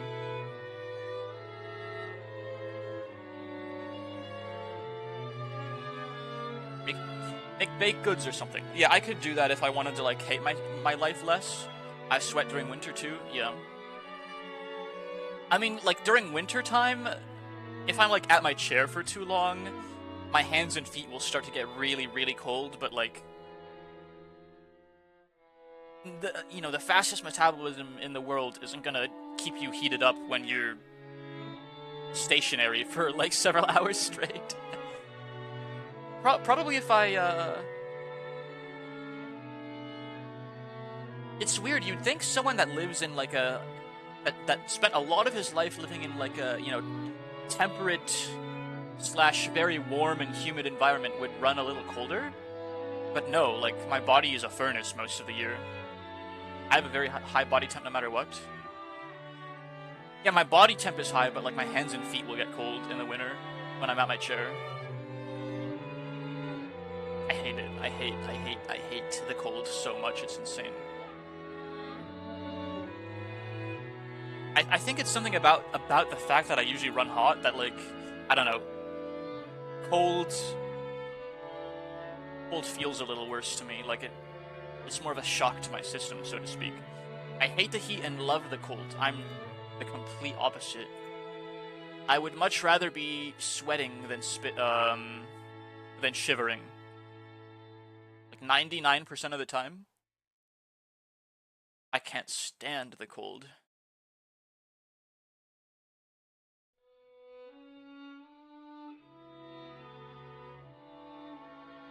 Summer's got me writhing and suffering. I love this shit, man.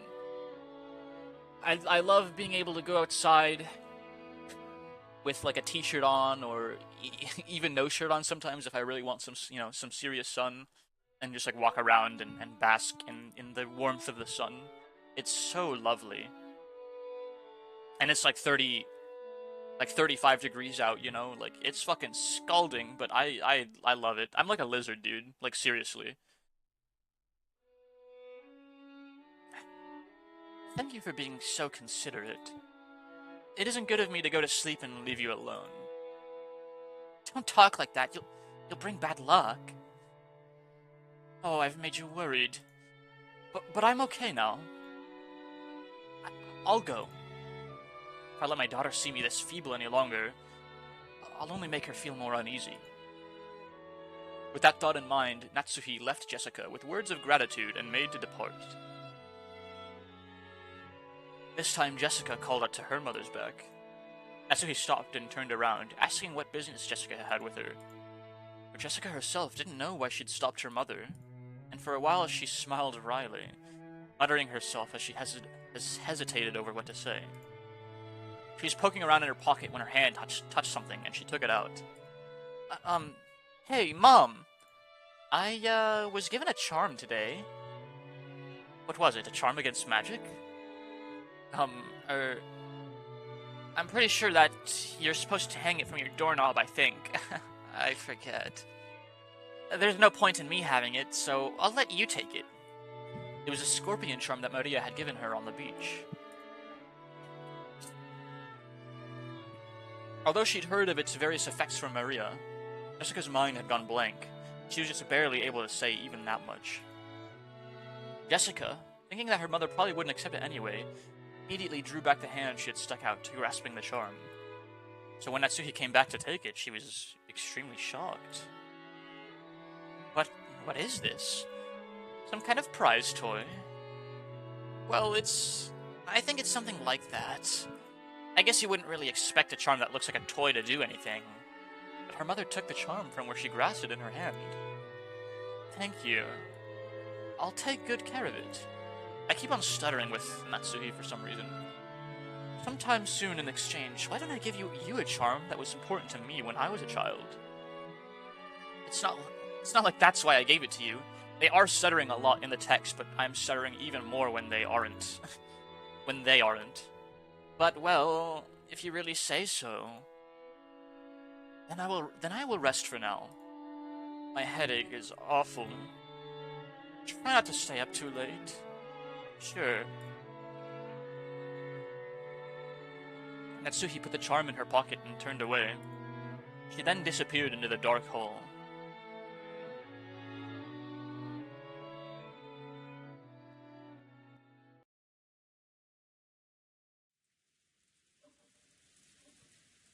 It seems the weather will be like this all day tomorrow, after all.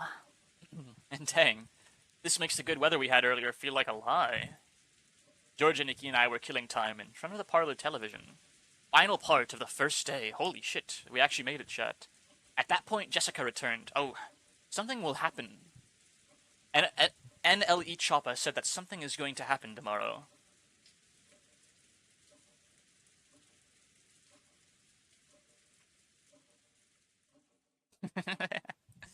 What will happen, NLE Choppa?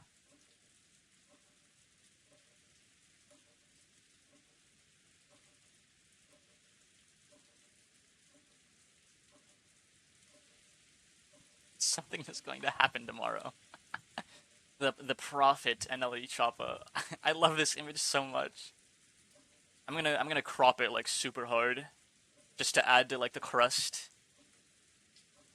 I need it on my like banner for the stream. It's so fitting.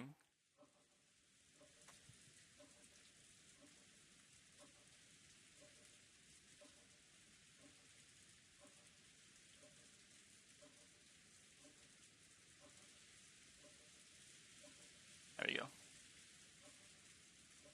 At that point, Jessica returned. Her face was still blank, but it looked like she'd calmed down a little since we'd last seen her.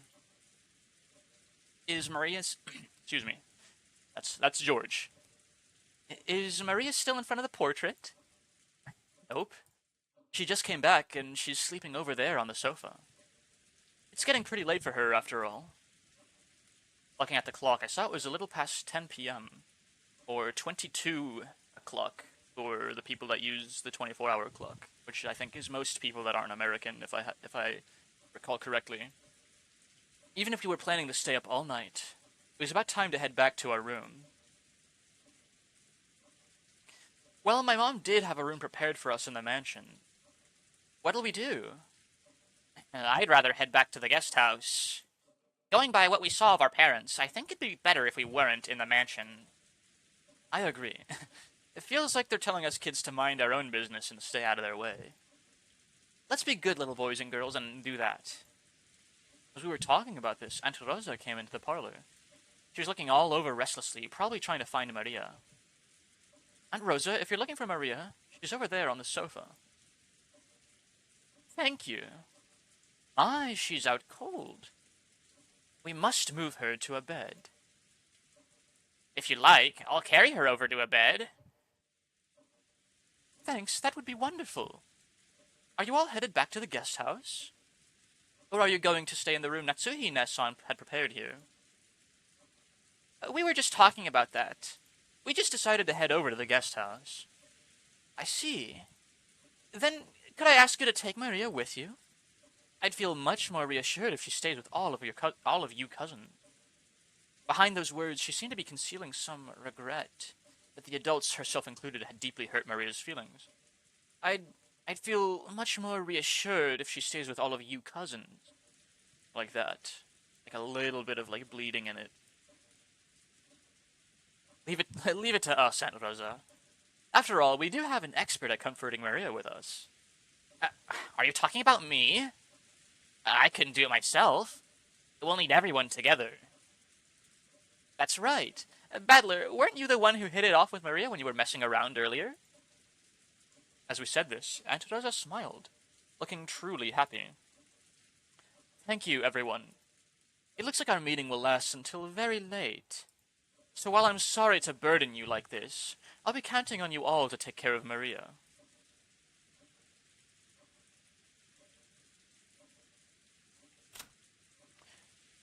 Check the epitaph.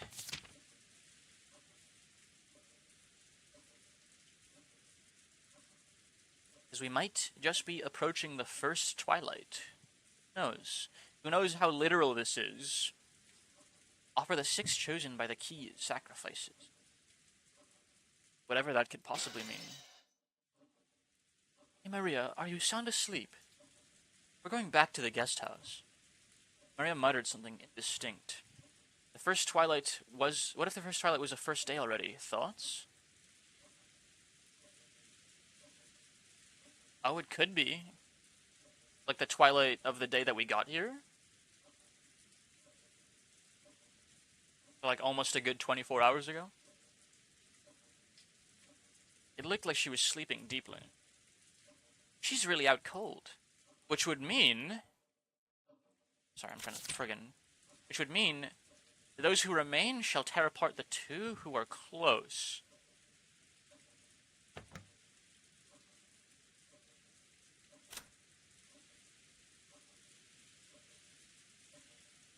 We've had...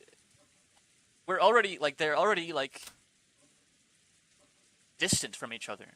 They've already been torn apart. That is a solid theory, strange fellow. Obviously referring to Natsuhi and Ushiramiya.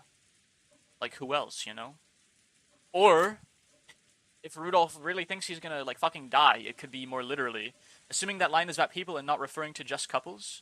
It's not referring to just couples. The 2 who are close. Yeah, it could be, like, Shannon and Canon. It could be, like, Maria and George. Something like that. Or even Maria and her mom. It's very open-ended. Battler and boobs. It is very open-ended, actually. It could go very many different ways. Right, I'll carry her. Just carry her over your shoulder in the rain. Maria's body was much lighter than it looked. I lifted her up and put her on George Aniki's back. It was raining hard outside, and Aniki couldn't hold an umbrella and carry Maria at the same time. It looked like Aunt Rosa would have to come with us as far as the guest house to help out. However, when she heard Uncle Krause's voice call out to her, she had no choice but to return. Now that's a problem. I have to go back now. Is everyone returning to the guest house? After we left the hall on the entrance, the door to the servant room opened and Shannon-chan stepped out. It has grown very dark, so allow me to guide you. That would be great, Shannon-chan. George-kun is going to carry Maria there. Could you hold an umbrella for him? Yes, certainly. Shannon-chan brought umbrellas for each of us and a flashlight to guide the way. As we opened the front door, the downpour was quite terrific. It looked like we wouldn't have any spare time to take a pleasant walk and enjoy the nighttime rose garden. Nikki, is she too heavy? Want me to carry her? It's okay. I can at least carry Maria-chan. I'm truly grateful. Please take care of Maria. Sure, you got it. Then I guess this is good night, Aunt Rosa. Then I will see them over there and return here. Yes, please. Aunt Rosa watched us leave. Maria, I'm sorry for everything. Mumbling voice didn't reach the person in question, nor any of the kids, but disappeared beneath the sound of the rain. Bitch. Yeah, I forgot about that, honestly.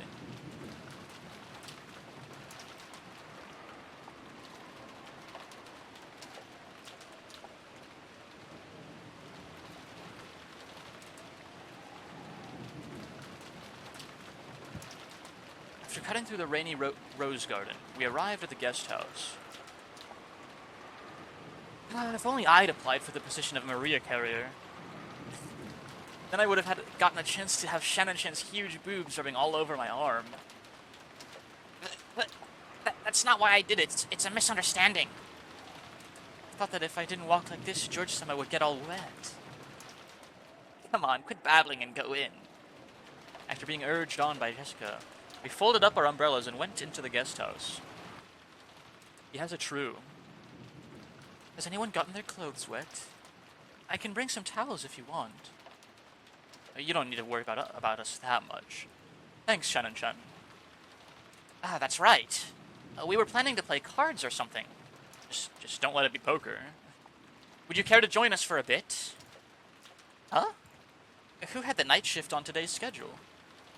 I believe we had a special schedule during the family conference. Also, I think a few alterations have been made, so I'll go and check. Wait, if you have to go all the way back to the mansion to find out, don't force yourself. Oh, that's alright. I can find out from the servant room in the guest house. Please excuse me for a short while. Shannon-chan gave a quick bow and went into the guest house servant room. The rest of us headed for the cousin room and decided to put Maria to bed for the time being. Maria was sleeping very deeply. There was absolutely no sign of her eyes opening. For now, we'd get some soft drinks out of the room's refrigerator and drink those while playing cards or something.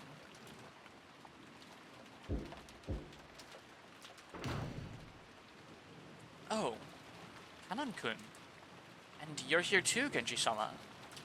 What has happened with tonight's shift? Kraus-sama has given an order. He made some sizable changes to the shift schedule. I'm giving them like the same exact voice, but like a slight pitch up or down. Indeed. They all just have the same servant voice. Godo-san now has the night shift at the mansion. Shannon and Cannon have the night shift in the guest house. I'm just pitching them up and down. Kumasawa-san and I have been ordered to sleep in the guest house. Just now, a phone call came saying that once you arrived, we were also to remain here for the rest of the night. Huh? That certainly is a sizable change. The shifts of the guest house and the mansion have been completely reversed, haven't they? Originally, Shannon and Cannon had been assigned the night shift in the mansion, while the night shift in the guest house, where all the relatives were staying, had been assigned to Goda, who had an abundance of experience in entertaining.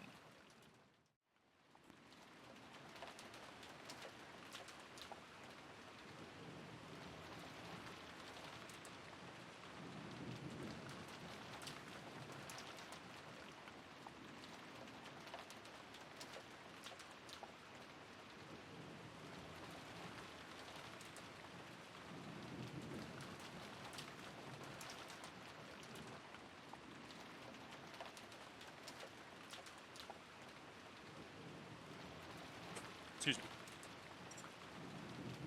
Misawa should have been sleeping at the guest house, while Genji should have been sleeping in the mansion. However, it seemed that Kraus had suddenly ordered that the schedule be modified. The shifts at the guest house and the mansion had all been reversed, and Genji was spending the night in the guest house. It's probably because of Beatrice-sama's letter. Why probably? After such a mysterious letter appeared, it was only natural that Kraus-sama would suspect one of us. We served directly under the master, so Kraus-sama tried as best he could to keep us far away from the family conference. Genji, Shannon, and Cannon were all permitted to wear the Ushiramiya family crest, the one-winged eagle, as the servants who served directly under Kinzo.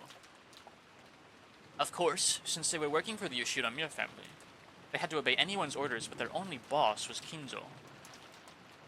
Since only Kinzo held the right to employ them, even Kraus could not have them dismissed of his own accord.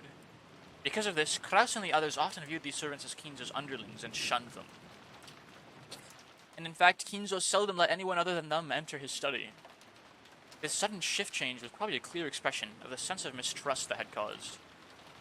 Considering the time Kinzo had left to live, this would definitely be the last family conference before the problem of the inheritance came up. On top of that, the mysterious letter that claimed to be from Beatrice had dropped in out of the blue. Kraus definitely wanted to keep Kinzo's loyal subjects away from the table at such a delicate and important discussion. If you would excuse me, I will go rest. If anything happens, call me immediately. Oh, that's a good voice. I just need to, like... What part of it? Like, this is, like... I need to force it from, like, the top of my throat. Like... I don't know what the word for this kind of timbre is, but... This is the Genji-sama voice.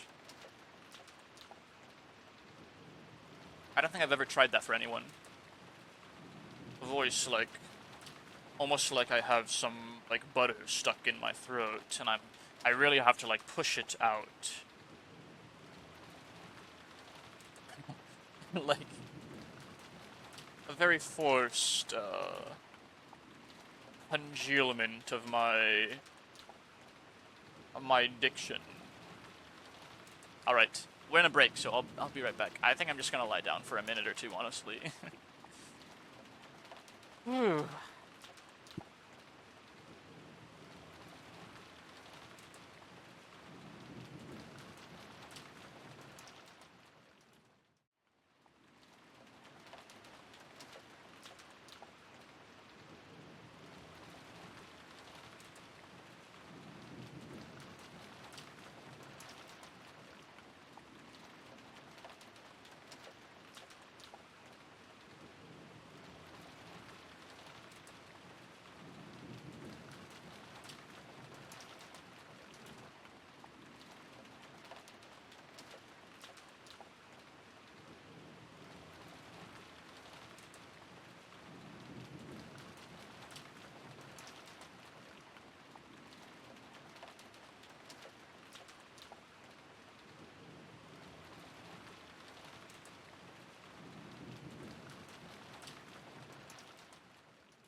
Okay, I'm back. I am back from laying down.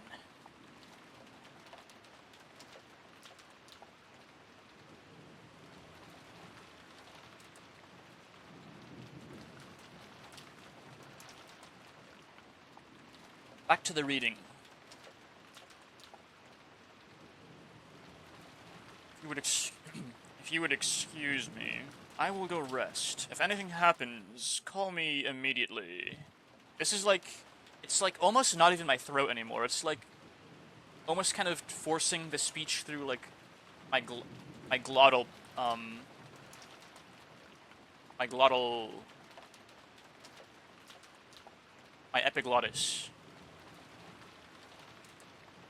My glottis, I mean. Like I'm trying to No, no, no. Your glottis is like more like your tongue and the roof of your mouth. Yeah.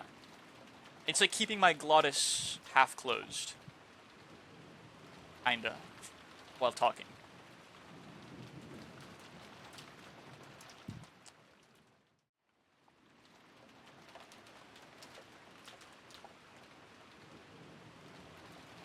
Anyways, our guest tonight is a special case, after all.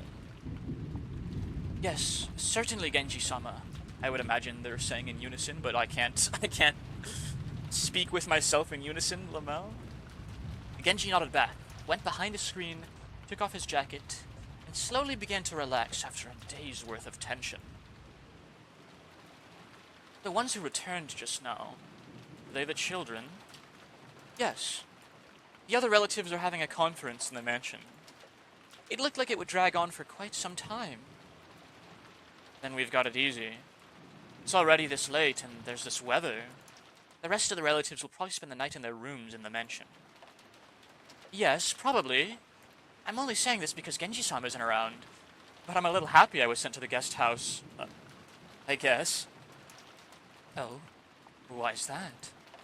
Because you can stay away from Madame and Eva-sama, those bullies. Or do you have another reason? It's not as though I have another reason. She had another reason, assuredly. I see. Then let's do our best together with our night shift. I'm counting on you, Nae-san. Just now, I was asked to go to the children's room and play with them. Shannon hung her head apologetically, gazing at Kanon uncertainly. Kanon didn't try to meet her eyes and spoke curtly as he sighed. It looked like he didn't plan on indulging his sister. You can't. We're assigned to the night shift. Besides which, it isn't necessary for furniture like us to respond to an invitation to play. Gambling time. No, they're playing poker, bro. They're gonna hate each other by the end of the night. Yes, I do understand. Shannon's shoulders drooped slightly. She had already expected that Kanon, a stickler for rules, would say something like that, but she still seemed a little discouraged. As Kanon flipped through a logbook, he spoke without facing Shannon. And gosh, their names, like even their names rhyme. Of course they're gonna have the same exact voice. That means the children will be waiting for you. You'll have to apologize and tell them you have the night shift and you won't be able to stay with them. Go and come back. Yes. I'll go and apologize and then come back. Shannon hurriedly stood from her seat before her brother's mood could change and flew out the servant room after giving a quick bow. As he watched her go, Kanon took a single deep breath. Genji's voice came from beyond the screen. Kanon, I will be here, so you can go too. Genji-sama, Kanon was the only one called. It's not as though I was invited. That is only because you were not there at the time. If you had been, you would have been invited as well. It is good to play as a child from time to time. Turning him into Bane. It's good to play as a child from time to time. No, such a thing is not necessary for me. Human children may have a need to play, but we are furniture.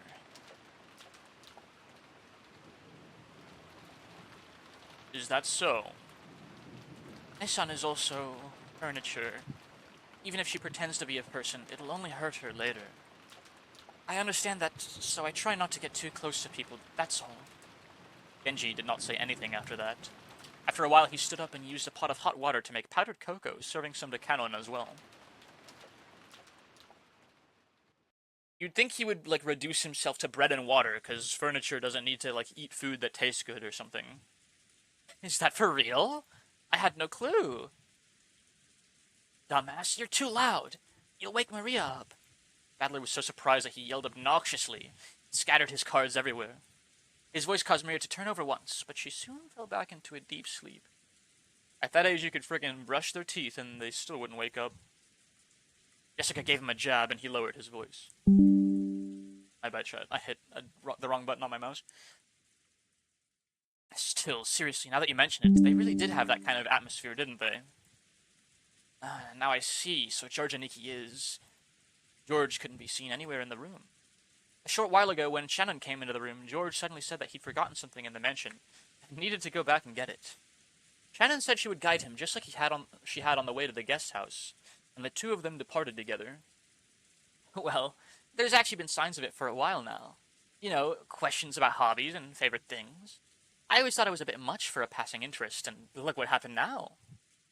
Come to think of it, I get the feeling George and Nikki's always been overly nice to Shannon-chan. Now I get it. Sorry, Chad, but the gamer always gets the girl. George the fake cell? True, man.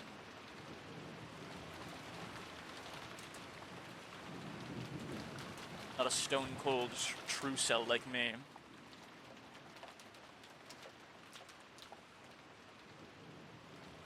According to the weather report, it looks like it'll be at its worst tonight.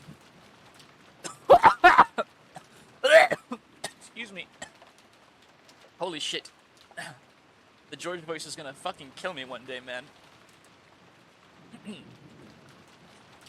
Taking over my ass like the symbiote. Bless you, thank you. Sorry, chat. I know that was probably a little gross, but like... I like... you know, sucked in, like, in like, the middle of my throat to do, like, the nasally George voice, and like, a little bit of spit went down my throat by accident, somehow. Like, that was really bad. It also seems it'll last all day tomorrow, though it should get a little better. Really? Then maybe the boat won't arrive until the day after tomorrow. I hope that doesn't interfere with your work Monday. I already knew the typhoon would be coming beforehand. Just in case, I made sure I didn't have any plans for Monday, so it's okay. I may not look it, but I really am the type who can plan ahead in his schedule. George puffed out his chest, acting proud. Shannon loves a gamer.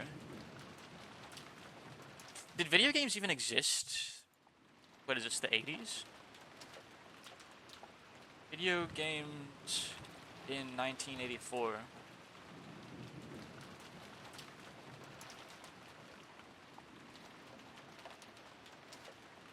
I think we had Pong at least, right?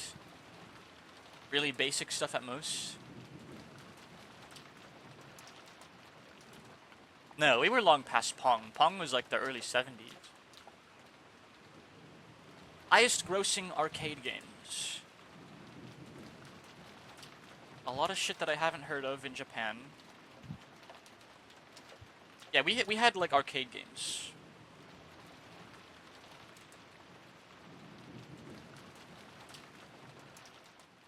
And the NES. The NES was the 80s. The NES was really... George is a NES gamer.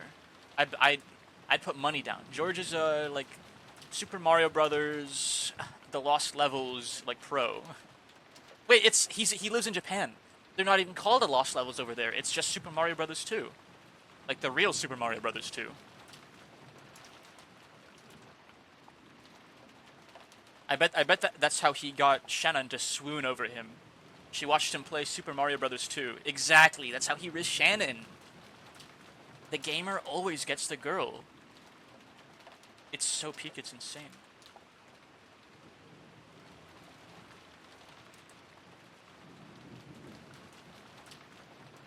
Yeah, it actually came out June 3rd, 1986 in Japan.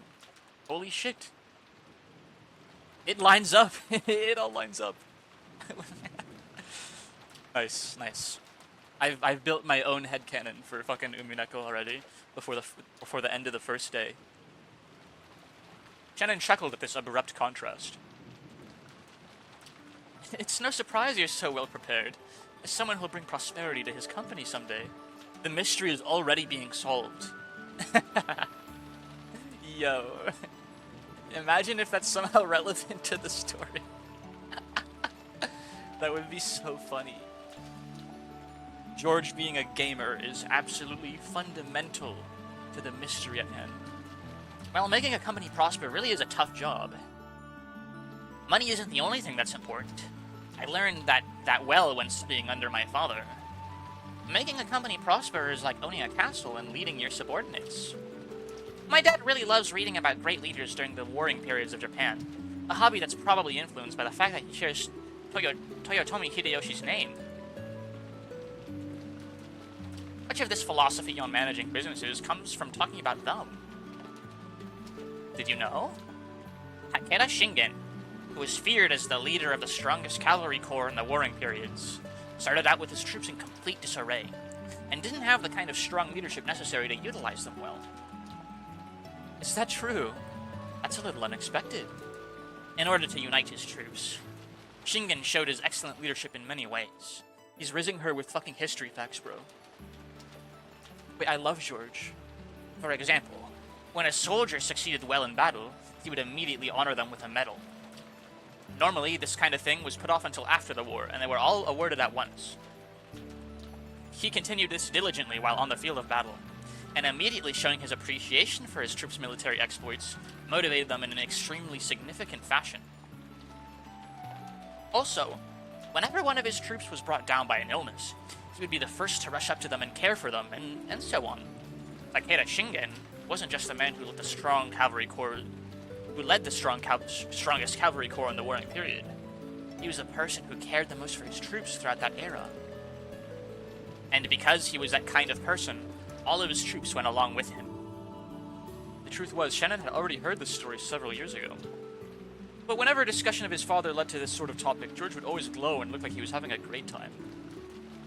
So Shannon just smiled without interrupting, urging him to continue. Oh my gosh, they're so cute! Of course, in a capitalist world, money determines both your strength and the height of your fortifications. You have much to learn from George and Nikki. Indeed. But you can't build up a castle or succeed in war by yourself. Such things can only be accomplished with the support of many subordinates, by borrowing their strength. After understanding this, when I look at my father's back, I realize how immature I am. I can clearly see how much competition he had to overcome before building up all he has now. George-sama, you truly look up to your father. I'm jealous. Sorry, that's not how I meant it. I'm sorry, that's not how I meant it either. The two of them awkwardly looked at their feet. Oh my gosh, I'm like blushing myself.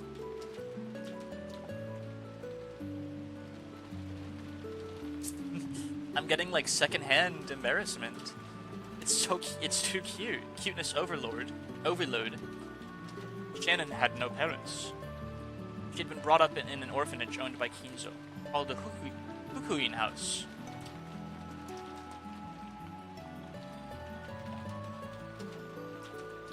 How cute.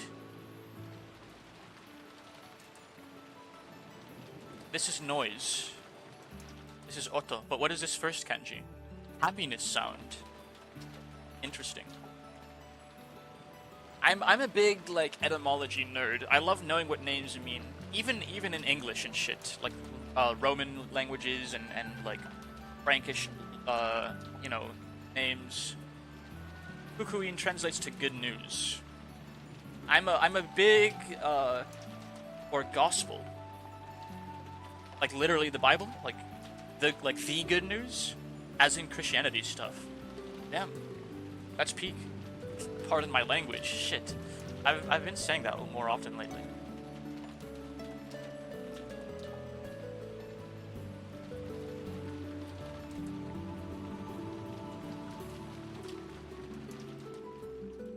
In their efforts met with Kinzo's approval, they'd be able to leave the orphanage and work as servants for the Yoshida-Miya family.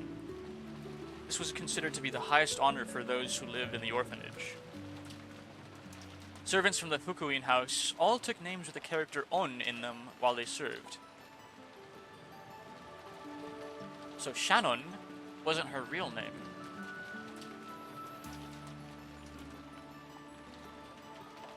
I know the kanji that make this kanji up. That's thread, ito, and this is Fuck, what's the on reading? Sho. This is thread. That's ito. That's thread and few. Sho. I don't know what that kanji actually means, I just recognize its constituent pieces. Type of kanji you only see in names.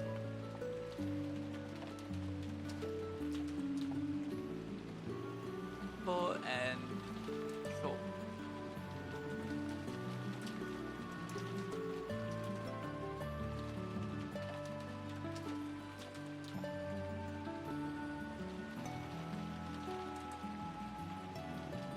But not the show that means small, the show that means few, like this.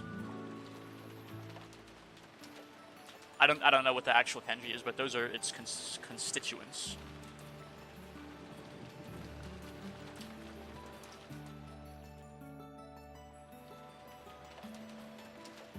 The same one for canon. All of the members of the Hokuin house were orphans. At least they were all people who had been separated from their parents under special circumstances. Because of this, the orphans had been taught to think of each other as their only family. That's why it seemed so natural to both of them when Canon called Shannon his sister. Mostly kanji you only seem to see in names, I'd say. I see.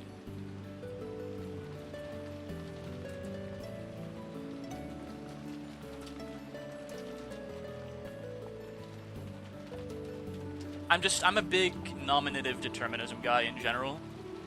So I don't know how the Japanese like do their names, but whenever I see a name, I just absolutely have to know what it means, and it'll like subconsciously even, I feel like it'll tell me a lot about the person as a whole.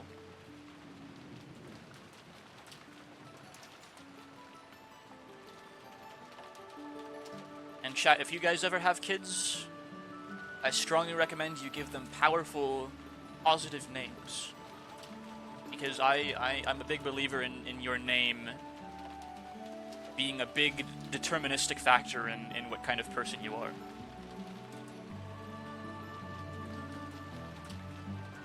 I think my kid will be named Sauron. And also they will have red eyes. And yeah, that's a good name to give your kid if you want them to be like Hitler and Stalin. Hitler and Stalin's child.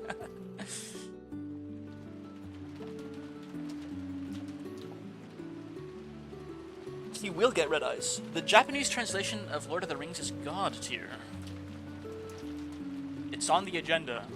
I want to read the Bible in Japanese, or at least a few of the books, because Tolkien left translation notes and whatnot.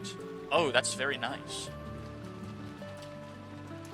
And while both Shannon and Canon were working in the mansion today, there were several other servants possessing their own character in their names, such as Manon and Lennon, who often worked in a rotation schedule.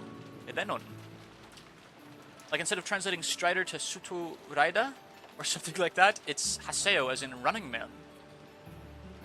Oh, nice. Suto Raida. Suto Raida. They actually, I know they actually ain't, like, they kinda, what's the word, like, the hiragana eyes, they nihongo eyes, like Roman words a lot of the time. Or Latin, like English loners. However, there were not many servants who stayed with the Ushiramiya family for long. It was standard for them to quit after 3 years. So you could probably say that Shannon, who had been working for 10 years, was a notable exception to the rule. Working as a servant for the Ushiramiya family was a heavy burden to bear, but the pay wasn't bad at all. Let me finish my OJ real quick. My OJ with collagen in it.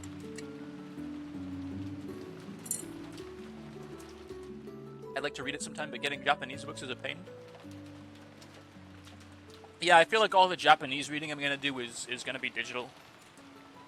I supremely prefer reading physical books, but, I mean, it is a lot more convenient to just read everything digitally in Japanese. I want to read, like, blog posts in Japanese as well. And, like, even Twitter posts, I feel reading those in Japanese would be helpful. I have Battle Royale, but yeah, digital is just too handy.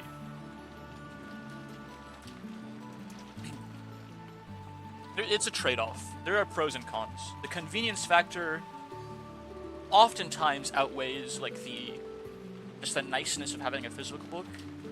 And me personally, I get a headache after looking at my screen for too long. Uma Musume Guide to Resources in Japanese. Real? See, Limbus Company's Korean, so that doesn't help. Although, you know, Korean might be a language I learn someday down the line. Japanese, Russian, French, and Portuguese are the 4 I want to learn right now. Korean maps well to Japanese? That's good. And Portuguese maps very well to French, I know. So, like, other than Russian, like, my language... Russian's probably going to be the hardest language by far to learn, so maybe I want to leave it for last, but I also want to, like, learn it as soon as possible. Portuguese is basically just Spanish.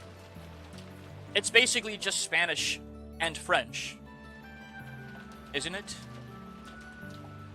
Like French people will think you're speaking... It sounds like Spanish and it sounds like French.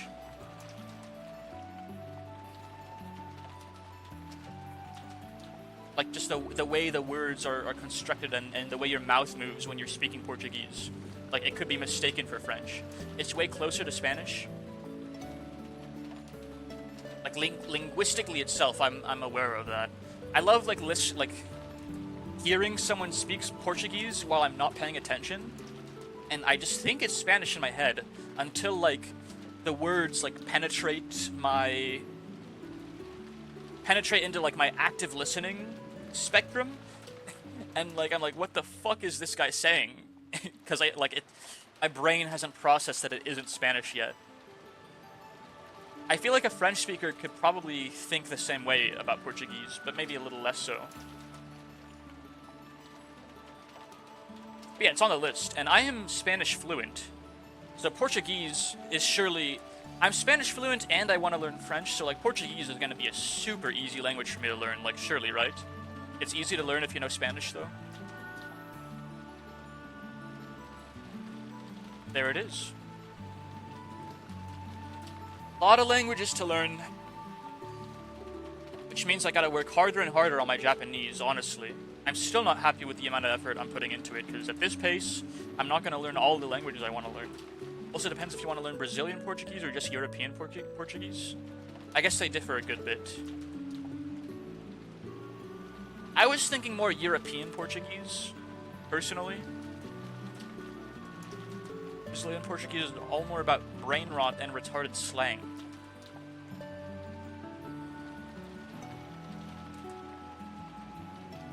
I guess it makes sense that they're, like, drastically different. You know, I learned Spanish, and I'm surrounded by Latin Americans mostly everywhere I go, because I live in the USA. There's a lot of Latin Americans here. You know, like Mexicans, Colombians, Guatemalans, Peruvians. So, like, my environment has been Latino. But everyone tells me when I'm speaking Spanish, I sound like I have a Spaniard accent. I don't know why.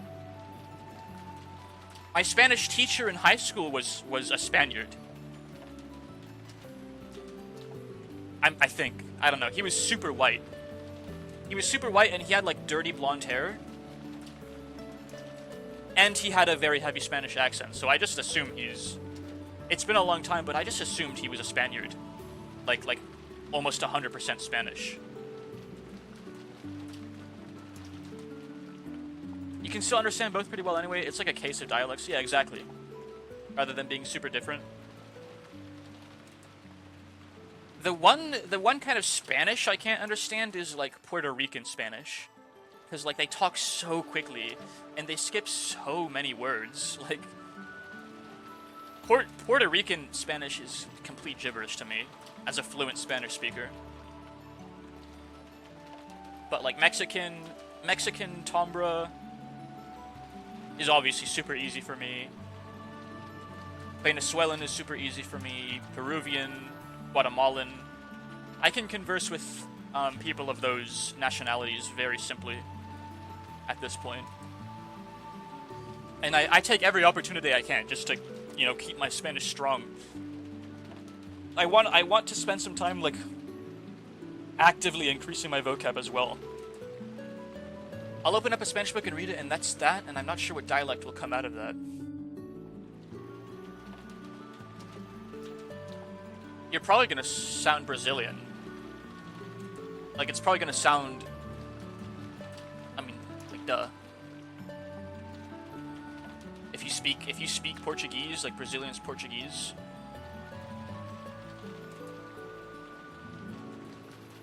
I don't know what that sounds like, but it's probably gonna sound like half Portuguese almost, even if you're saying Spanish words. There's like a particular... As far as I can tell, like, Portuguese uses a lot of glottal stops. Like what I've been talking about earlier. Like, you kind of, like, block out... You kind of block the sound with, like, the back of your tongue, almost. Like, ang.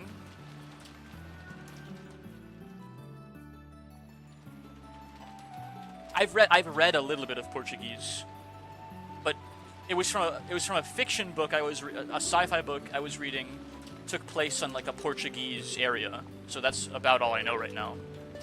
At least for Brazilian Portuguese, it's constant slang.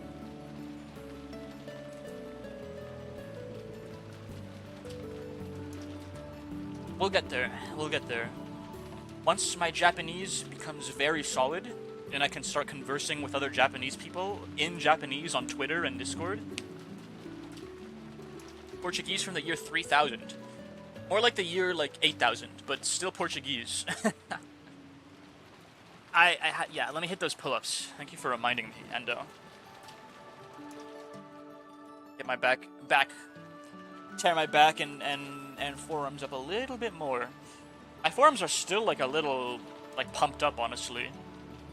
Being able to reach a talking level isn't too bad.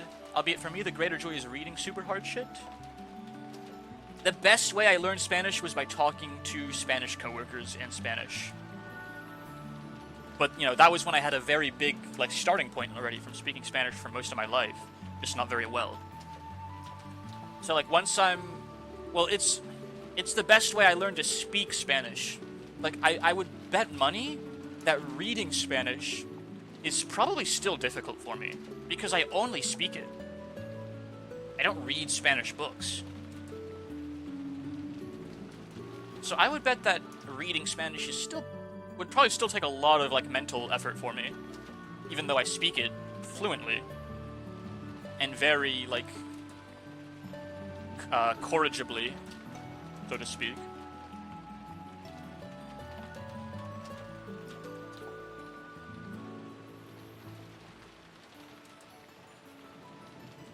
Not corrigible, like intelligibly.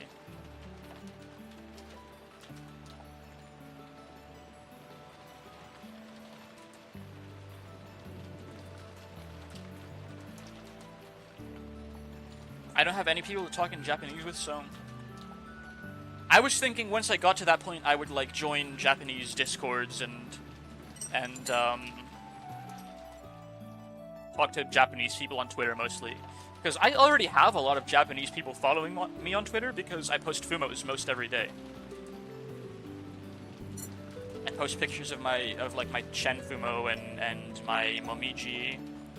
So I have a lot of Japanese Fumo accounts following, like, that are mutuals with me.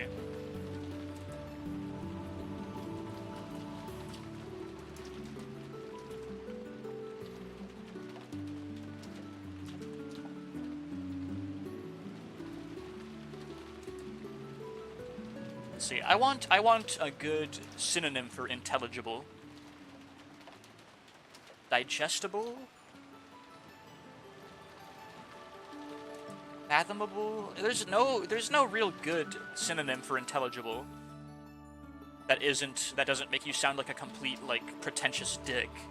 Like, oh yeah, I speak perspicuously. Which means in a way that is clear and easy to understand. I like having that word in my repertoire, but I'm never gonna use that, like, in a normal conversation. Perspicuous? I just learned that today. Perspicuous. Lucidly. In a way that is very clear and easy to understand. There's no good synonym for intelligible. Whatever. I'll mess around with output later. The issue is that I speak weird since I read media with people chanting superpowers and whatnot.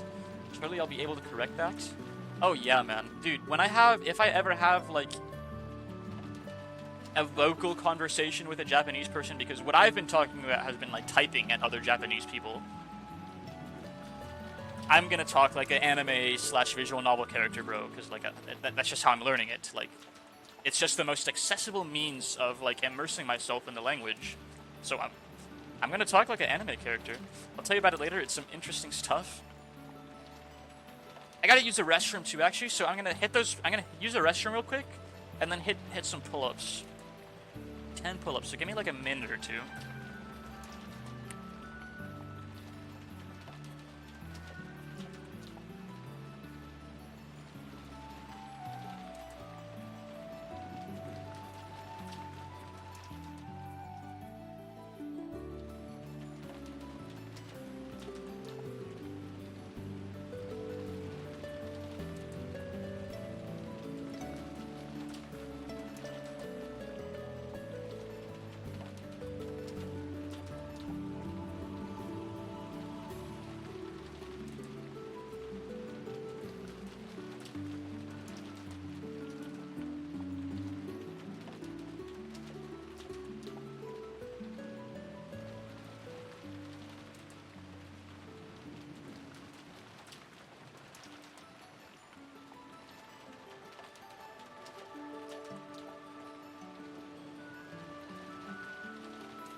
Alright, now that we've got that out of the way, and we've been talking about it, I saw the kanji, I saw the names, and I instantly went off into a super big tangent. I just can't help myself. Being able to reach a talking level isn't too bad, albeit for me the greater joy is reading super hard shit. There's tons of really, really good untranslated visual novels. Oh, I already read that. Or I missed it earlier. Something is going to happen tomorrow.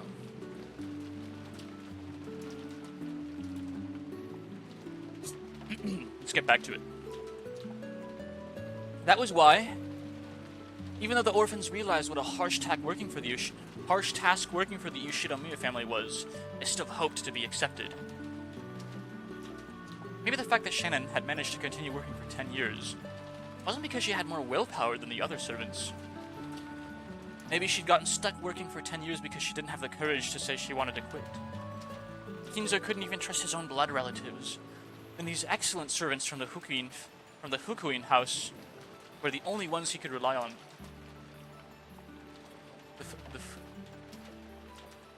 I know the F's in Japanese sound a lot more like H's. Like it's such a hard sound for me to make because I'm not used to it. Fukuin. It's like half F, half H, but like almost more H weighted.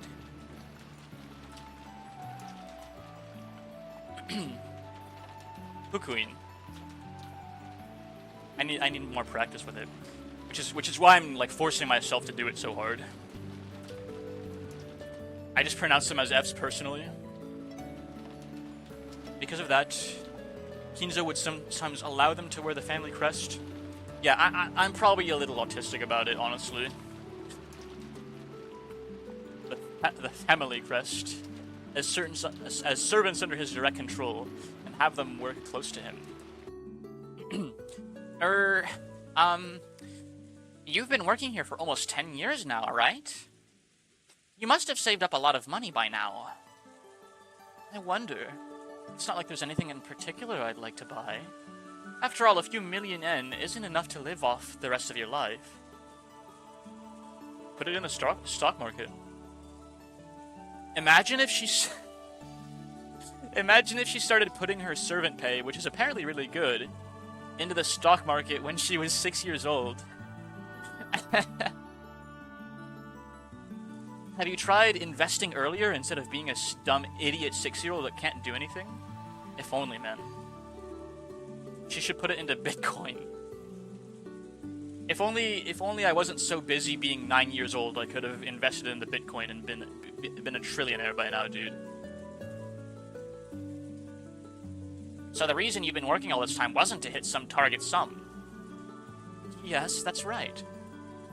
I have nowhere to go outside this mansion. And I've been getting along well with Milady and the other young servants. The Madame does scold me sometimes, but caring for the roses and cleaning the mansion is fun. But that can't be your entire life, Shannon-chan. No, Sayo-chan. Sayo. Alright, Tujisho, now that we know how to say it. Sayo.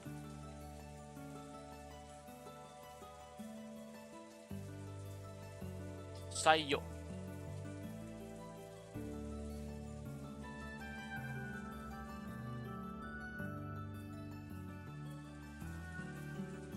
I'll put it in my Yomitan deck too.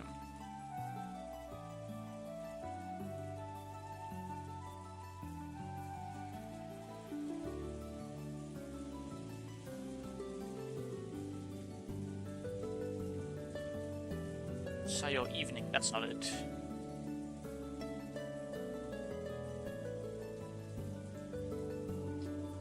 No, it's way too rare, I think, to care about. I don't even know if Jisho has it.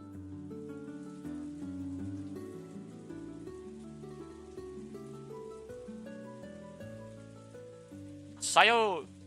Yeah, the most common reading of Sayo seems to be evening. Made up name, probably. Really common in any media. Okay. Moving forward, then. Shannon cast her eyes downwards when she heard her real name. She understood what George was trying to say and fell silent. There's something I've learned as I continue to study, even after becoming an adult and a full-fledged member of society. A human's life is not as monotonous or as short as we thought when we were kids. All school-age kids have certain fears they can't shake. They wonder whether they'll live the rest of their lives like sleepy classes after a monotonous and boring school day, spending their time in a carefree laziness without anything interesting happening until it's all over. It is on Jisho, but you have to go to the name section. I did not know there was a name section. Names. Ah, okay. I never saw this part of the website. It's been staring at me in the face. Email given name.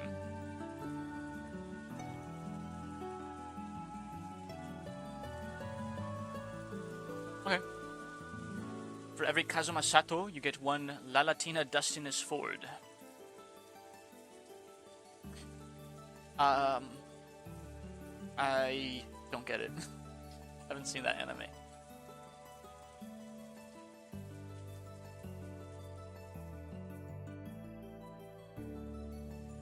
However, life's only like that for underage students. Compared to a human's life, the time they spend as students is nothing more than the blink of an eye. A period where they break through the shells of their immaturity. Gotta start my life as a student, chat. But I won't go anywhere. I will still stream as often as humanly possible.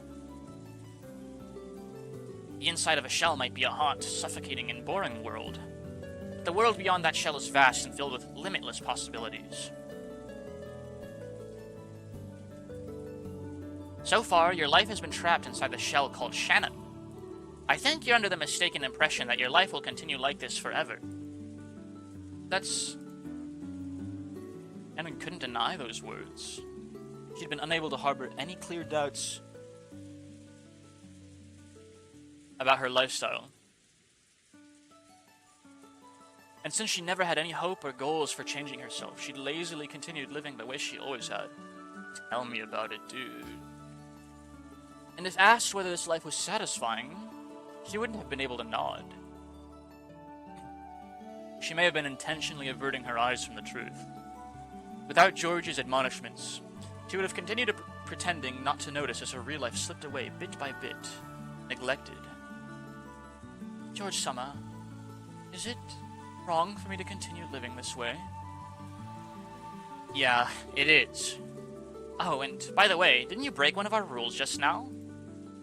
George immediately gave a strict answer, then broke out into a mischievous smile. Shannon already knew what she was being chided for, and she hung her head again, apparently embarrassed. Didn't you promise not to use Sama when the two of us are alone? I couldn't obey that as a promise, but if it was in order, I would have to obey it. George and his Discord kitten. Daddy's very angry, kitten.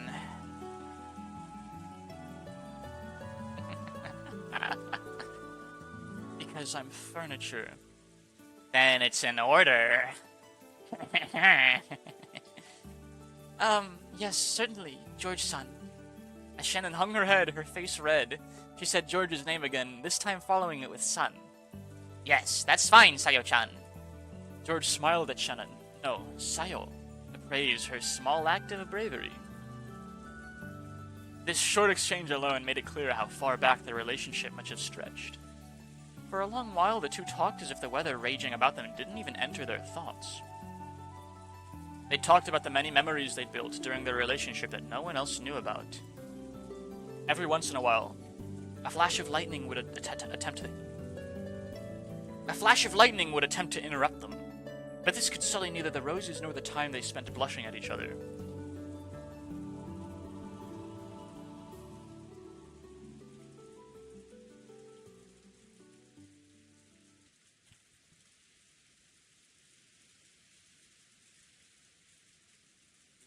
That's right. I have something I wanted to show you. What could it be?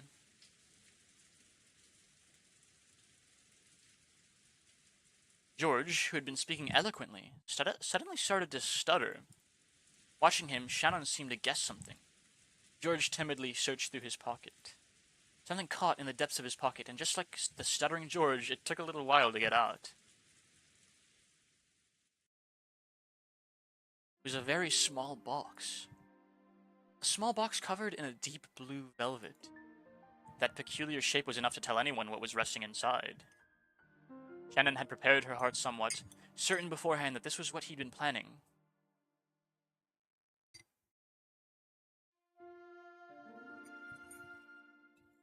But even so, when she actually saw it, she couldn't avoid blushing once more.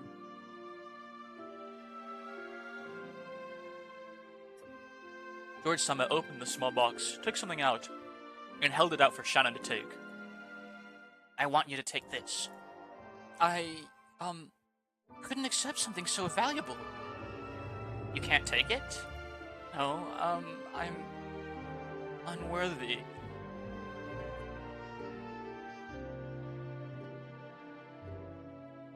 Of such a thing. Sayo, this isn't a request. It's an order. Take the ring. Okay? If it's an order, I cannot disobey. Yeah, that's right. Well done. Shannon, not wanting to show her bright red face, timidly accepted the ring from George's hand while still staring at the ground. That ring wasn't a simple accessory. It was a noble object, meant since ancient times to be offered to a special woman under special circumstances. Oh my gosh, it's so cute.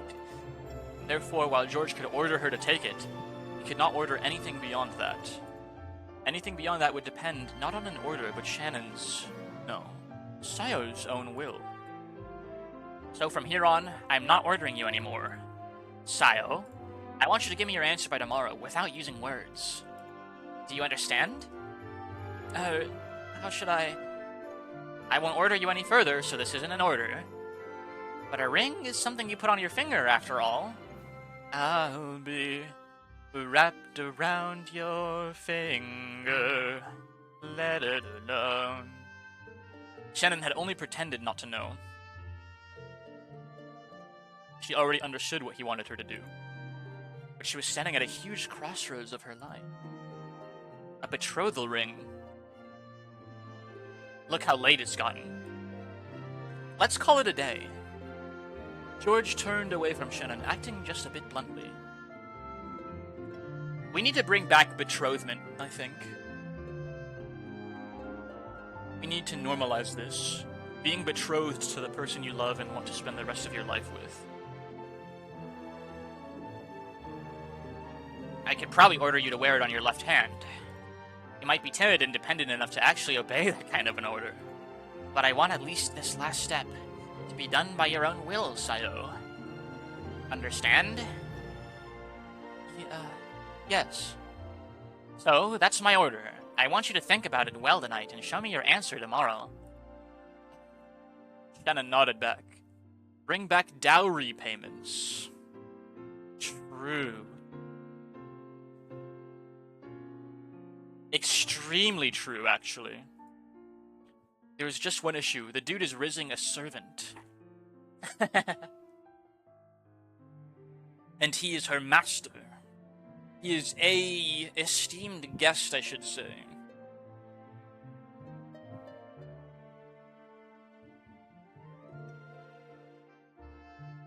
No, there's nothing new or unorthodox. It did fuck up the family structure. Oh, shit. You're right. Don't you think? I wasn't thinking about that at all. I was just thinking about, like... Oh, it's cute. Is there any world where I can make you do burpees with my points? Ah. I'm a little too broken for high-impact plyometrics down as. But,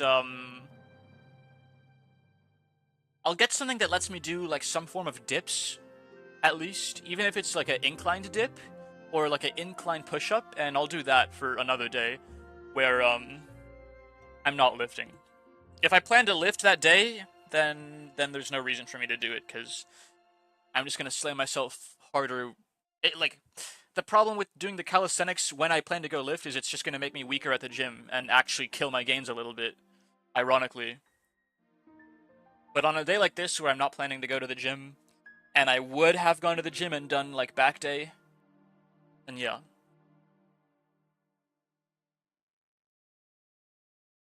I'll find something to do incline push-ups on for a, non-gym stream day. While I'm not sore already. Because working while you're sore, and your muscles are, like, building up and in active muscle protein synthesis also kills your gains. Like, they need rest and recovery. So it's honestly a rare occurrence where I'll have like calisthenics in my redeems. And burpees hurt too much, unfortunately. They hurt my hips, they hurt my back. Like, I can't explode up off the ground like that, you know? Today was the culmination of their many days spent together. The moment certainly didn't come as a surprise to Shannon. We should be getting back to the guest house soon. If we take any longer, we'll make everyone worry about us. Oh, I'm sorry, I just remembered something I had to do in the mansion, so, I have to go back to the mansion. At a time like this? Is that true? So, nande? That's what he said. I think. Is that so?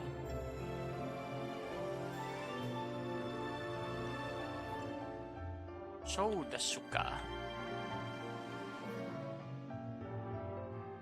Is that so? So da nande? I don't know the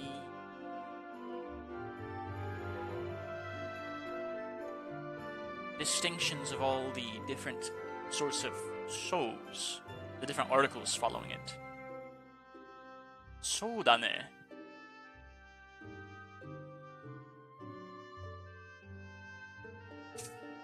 There are a lot. You can affix a lot of articles to the word so.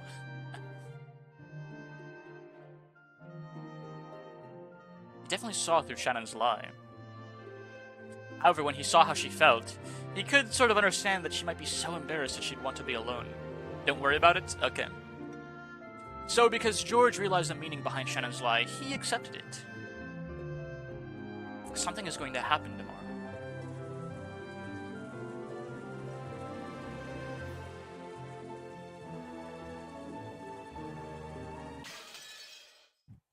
I gotta get ready for something in like an hour, so gonna be a bit on the shorter end of stream length today, chat. I hear.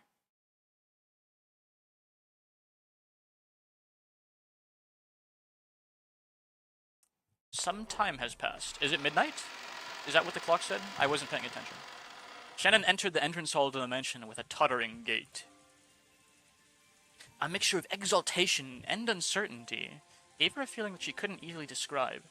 It swelled up in her chest until it felt like she was about to burst. That's what we call butterflies in your stomach, Shannon. I know that feeling all too well. Do you guys still get butterflies in your tummy when you think about someone? That's kind of a personal question. I do. I definitely do. After stopping for a second in front of the servant room to take a deep breath and calm her heart, she opened the door.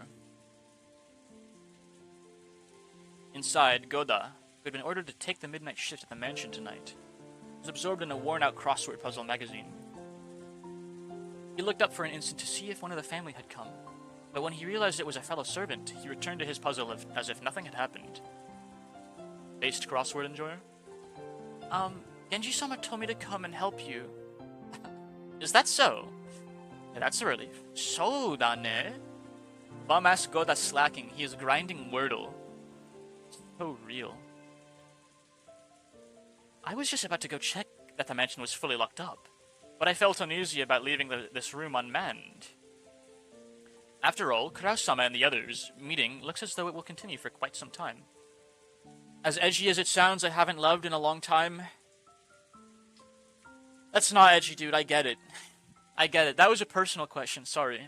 That was like super out of bounds for me to ask. Thank you for answering. I get it. I honestly feel that way sometimes too. Like if what I have right now doesn't work out, and God, it's really starting to look like it might not. After 3 years, I might be the same way for a while. Not like willingly. I can just tell. Like I won't have it in me, you know. So I get it. I completely get it. I need to fucking lie down for a bit. I'm just gonna lie down during this break. I'll be right back, Chad. I made myself sad.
friggin' chair.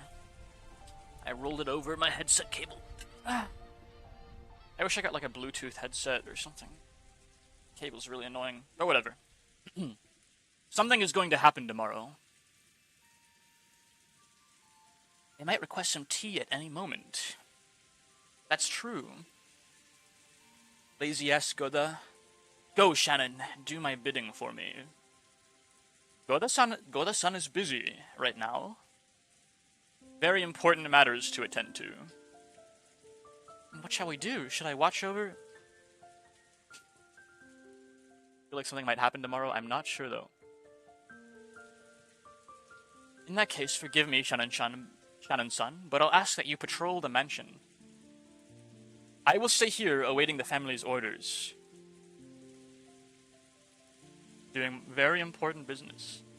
Yes. Shannon was slightly disgusted. Even though she'd come here to help out as a favor, she was casually being forced to do the job of the person actually on duty. Furthermore, a one-sidedly forcing task that on her, Goda returned to his magazine once again and became immersed in his crossword puzzle. What a dick! Shannon bowed her head as a token sign of respect for her elder, and left the room to patrol the mansion. Thanks to her being a bit ticked off, she managed to suppress that floaty feeling she'd been having until just now. And anyway, she couldn't let Genji or Kanon see her looking like this. She wanted a little time to herself, until her heart calmed down, so maybe going on patrol wouldn't be so bad.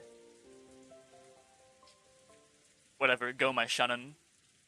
She began to hear the tumultuous voices of the family discussion, coming from the dining hall. Someone was speaking at great length, only to be interrupted by someone else. This person also began to speak in a very long and drawn-out fashion, until yet another person interrupted. That kept on repeating.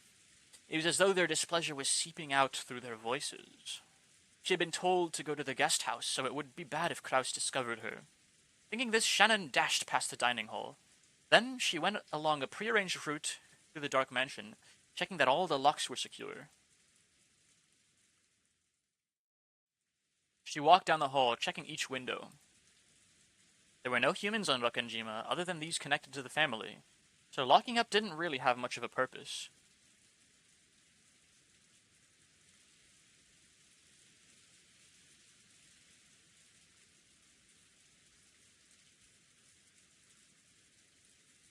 No one had been in the habit of locking up at the Ushiromiya head family, at least not until Natsuhi had scolded them for being careless.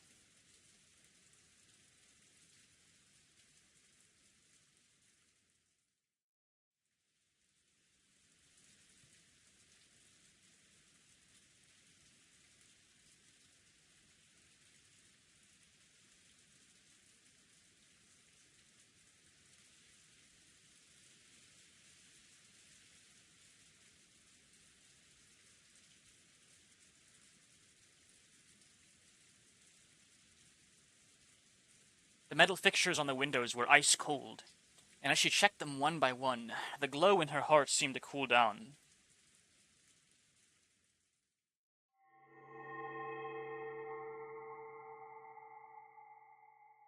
What the heck was that? At that time, she thought she saw something twinkling across the hall. Twinkling? How could anything be twinkling through the darkness of the hall? She figured she must have been imagining it, but she still held her breath. Grasping a curtain, she fearfully gazed down the hall. Remember what Annalise Chavez...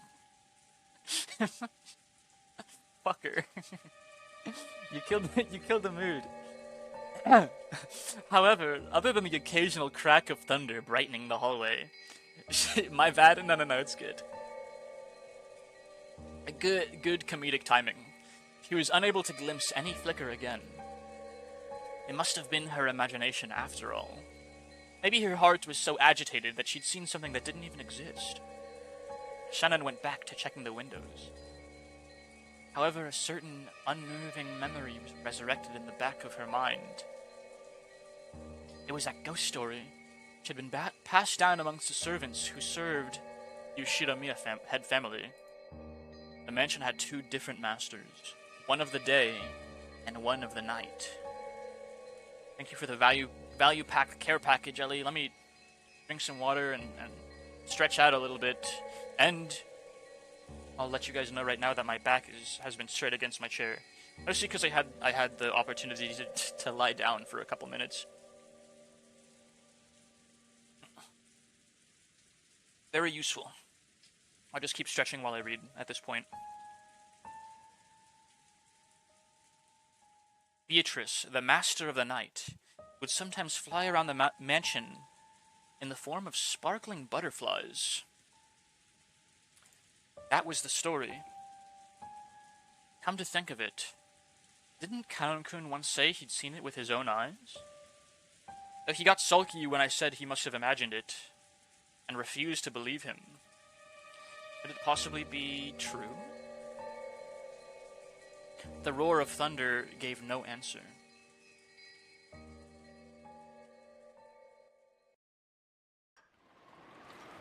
NLE Choppa was right, guys.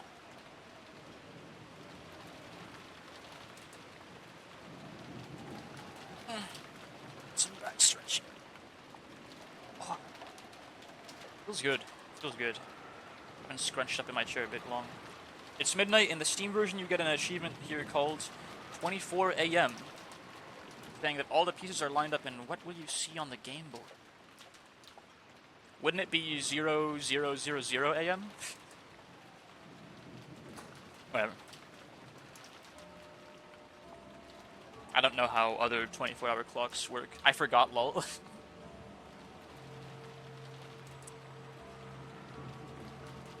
What will you see on the game board? Is this the first or is this the first or the second midnight, though?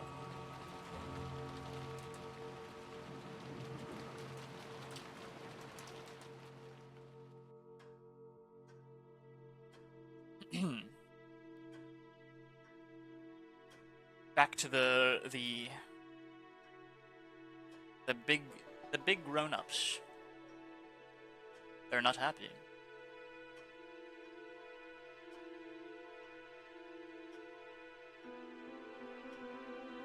Tensions are rising. The servants have a bit of consternation going on.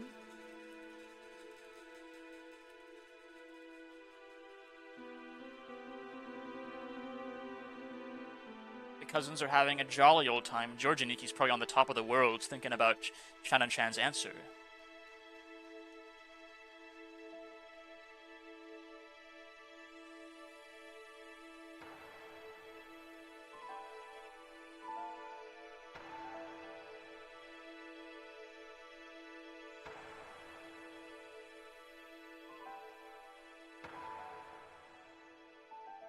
Lovely Beatrice.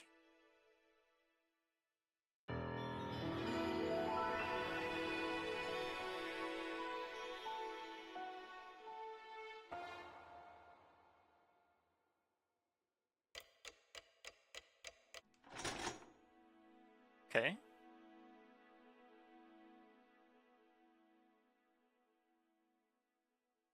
"6 a.m. Drinking the Among Us potion at 3 a.m. The second day.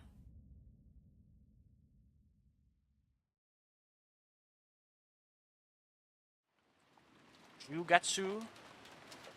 Oh, I don't know the day naming structure yet.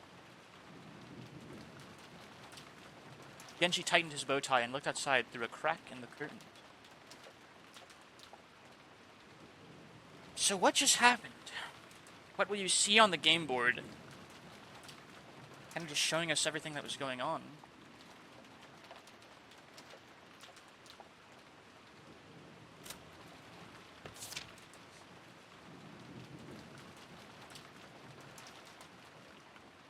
Six.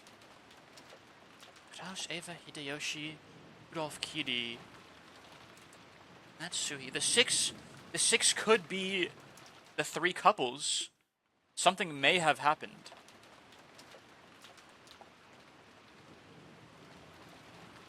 The six could very well be the three couples bickering over the inheritance.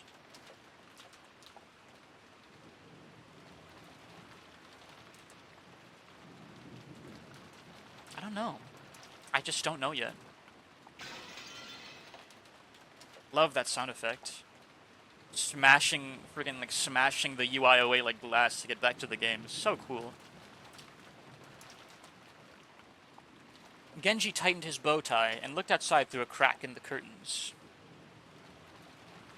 Maybe the rain had died down a tiny bit since the previous night. But the thick rain clouds didn't seem like they'd be letting any trace of the morning sun get by. The morning was dim and far from refreshing.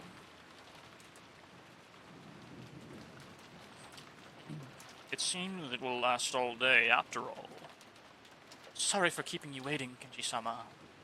Kanon finished checking his appearance and exited the washroom. On their normal schedule, it was rare for anyone to have to suffer going straight from a midnight shift to an early morning shift. They were on a special schedule for the 2 days of the family conference. However, unless the typhoon passed today, their relatives' stay on this island would last until tomorrow. Kanon thought it best be prepared for the special schedule to last an extra day. The two of them left the guest house, opening their umbrellas. The rose garden had been devastated by the wind and rain on the previous night. Even though they'd spent several days making it beautiful to welcome the guests, one stormy night was enough to ruin it. Kanon sighed. The two headed for the mansion. They were supposed to meet up with Goda and prepare breakfast. Goda was such a perfectionist that he had probably already woken up and was probably already preparing a breakfast as exquisite and elegant as glasswork. More rich people food to make me feel hungrier. They reached the overhang by the entrance to the mansion and folded up their umbrellas. Genji took a bundle of several keys from his pocket and unlocked the front door. The Yoshinomiya family mansion was the only thing on Rakanjima, so in the past, they hadn't been in the habit of locking up. However, Natsuhi had ordered that the mansion be locked up from midnight to early morning. Ever since then, unlocking the door in the early morning had become part of the servants' morning shift. This task had been given to Genji and Kanon, so that Goda could start preparing breakfast as soon as he woke up. Silence had fallen in the mansion, giving you the impression that the mansion itself was still asleep. Oh well then, let us begin the morning chores. Yes, sir. Hi! The two of them split up and began opening the curtains throughout the mansion. If the curtains stayed closed, the mansion would remain enveloped in a faint darkness. Hi! As though it was still trapped in the previous night. Whenever they say yes, sir, I'm just assuming that it is height being translated as like acknowledgement and acceptance of an order.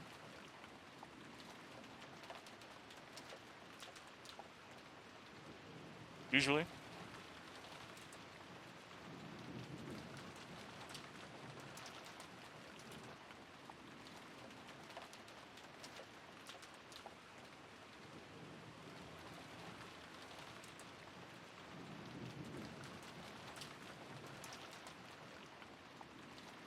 I was just chewing on a muffin.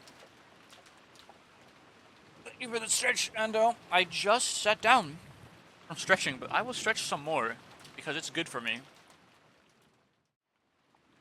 I can touch my toes a little bit. Oh, my hammies and my glutes. It's like I let it for one day and I just retighten up automatically. You have to be really consistent with your stretching for it to like do you any good. Sorry, some of the muffin got like stuck in my mouth. I need more water.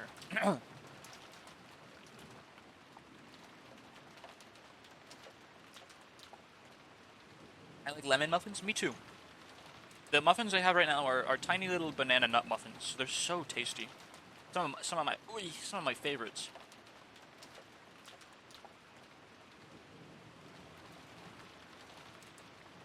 Following a well-rehearsed procedure, Kanon went around the mansion, opening the curtains for one window after another without having to retrace his steps once.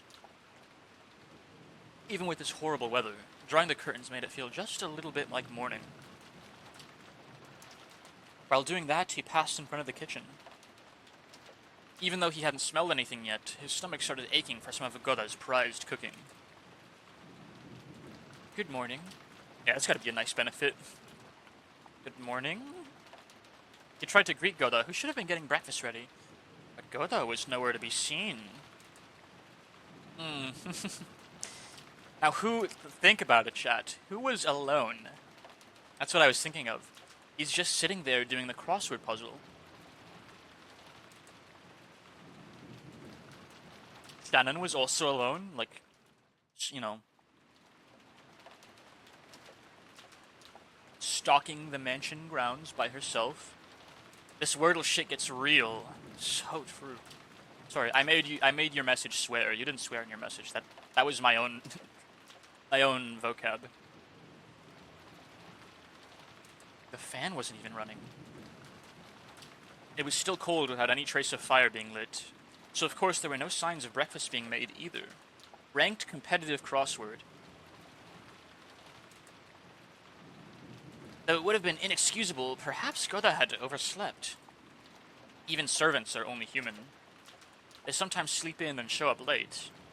In the rare case that such a thing happens, it's part of a servant's code to hide the unsightly scene before anyone notices, smoothly cover it up, and make sure the family never even realizes that anything has gone wrong. Cannon took the receiver of the phone that had been fitted to the wall, and dialed a number for the extension line in the servant's sleeping room. It wouldn't be unthinkable they're working a lot. Never an excuse. Trust me.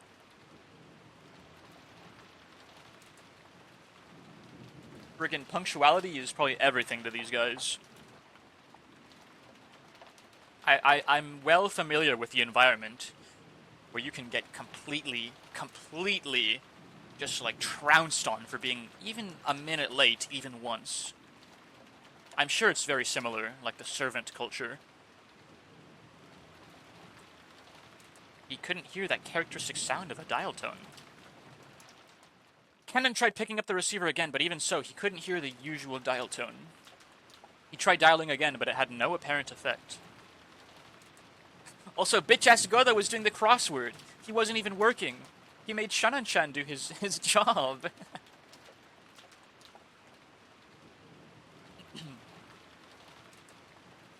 That Wordle's gotta be exhausting, man. Knocked him right out. Could the lightning last night have damaged some machine breaking the extension line? The equipment in this mansion was all worn out. Cannon fully understood that even the smallest thing could have caused it to break down. Lazy bum. He gave up trying to wake Goda with the phone and dashed over to the servant's sleeping room. Gently opens the door. How long has it been since I stopped sleeping and started lazily staring up at the ceiling? That vague sense of awakening was part of Natsuhi's usual morning experience. Interesting cutoff and perspective switch. She always slept lightly, and she couldn't sleep at all without medicine. To Natsuhi, sleep was definitely not a happy thing. When she looked outside, she saw that it was still pouring. If she hadn't sensed a tiny amount of light, she might have mistakenly thought it was still the previous night. She herself was one of the hosts, so she mustn't wake up later than her guests. Urging herself on, she raised up her body, which still hadn't completely recovered from yesterday's weariness. No one would torment her as long as she remained inside this room, and her headache wouldn't get any worse here. This room was the only place she could find peace. So when she left, it meant returning to the world where her husband's siblings kept trying to stab each other in the back. In that case, wouldn't it be better to just stay locked up in this room forever? That ridiculous notion brought a bitter smile to Natsuhi's face. She was starting to sound like Kinzo. Though she often complained about Kinzo staying locked up in his own room and refusing to attend to everyone else, the truth was that she longed to do the same. Natsuhi gave her head a small shake, and her fantasy was replaced by the reawakening of her usual headache. Tell me about it, dude. Constant migraine. When she reached for the doorknob, trying to leave the room, her hand touched the scorpion charm that she had hung from it before going to sleep the previous night. It was Maria's charm, which Natsuhi had received from Jessica. Didn't Jessica say something about it having the power to repel magic? Telling her to hang it from her doorknob? Maybe it was thanks to the charm that at least this room had been protected from the malice of her husband's siblings. As she thought this, her mood began to get a little more cheerful. I wonder if I have Jessica to thank for the little bit of peaceful sleep I managed to receive. And then Natsuhi remembered. That's right. Last night I promised Jessica that I'd give her a charm of my own in exchange for this one, didn't I? Natsuhi opened a drawer on her dresser. Alright, let's sit down. No, I got a little bit more stretching to do, honestly. Natsuhi opened a drawer on her dresser and took out an antique accessory case that she had treasured when she was a child.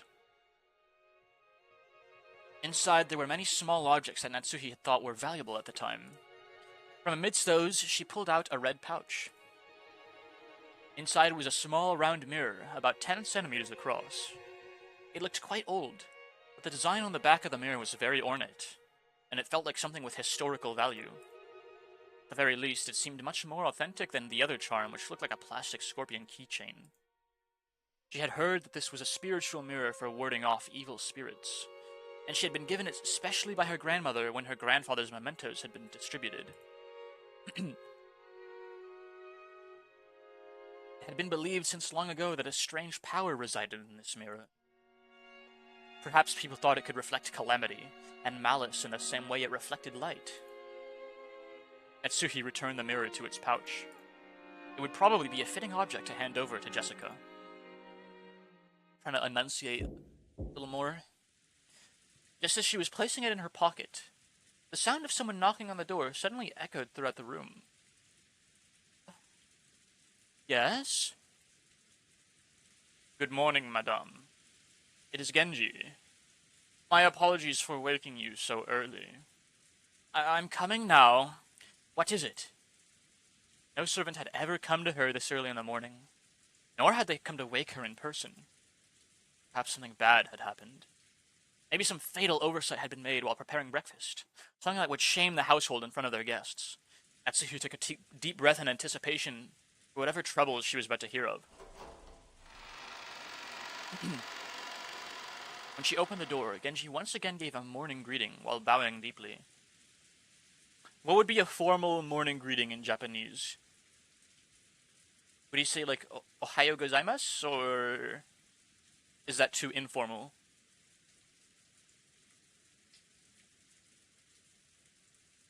Ohayo de gozaimasu, probably.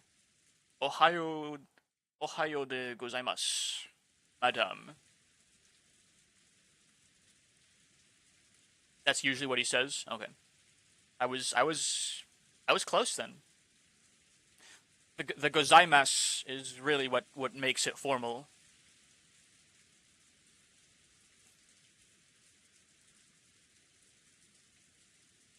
Yep. It's humble language. Good morning. Did something happen? My apologies. It would seem that the telephones have broken down due to the lightning last night. The extension telephone isn't working, so please forgive me coming to see you directly. All the servants bend over to the Ishirimius in their speech, so to speak. Yeah, I bet they defer to them greatly. Profoundly. But the extension telephone isn't working. That will be troublesome. Will it be possible to fix it? I am afraid we don't know the location of the damage. Later on, I would like to call in an expert and have him repair it. Does that mean we'll be unable to have it repaired until the typhoon passes? Then it will remain broken down for the duration of our guest's stay. Will that hamper our efforts to take care for our guests? We will do all we can to ensure there are no problems. Very well. I'm counting on you to make sure we have no blunders. Natsuhi let out a small sigh of relief. She had been prepared for the worst, but damage to the telephones wasn't the kind of trouble she was worried about.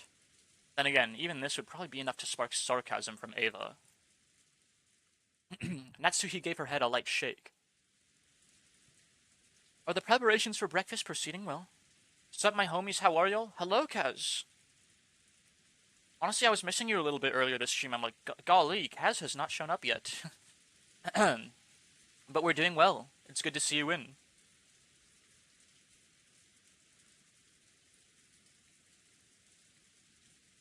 feel pretty honored.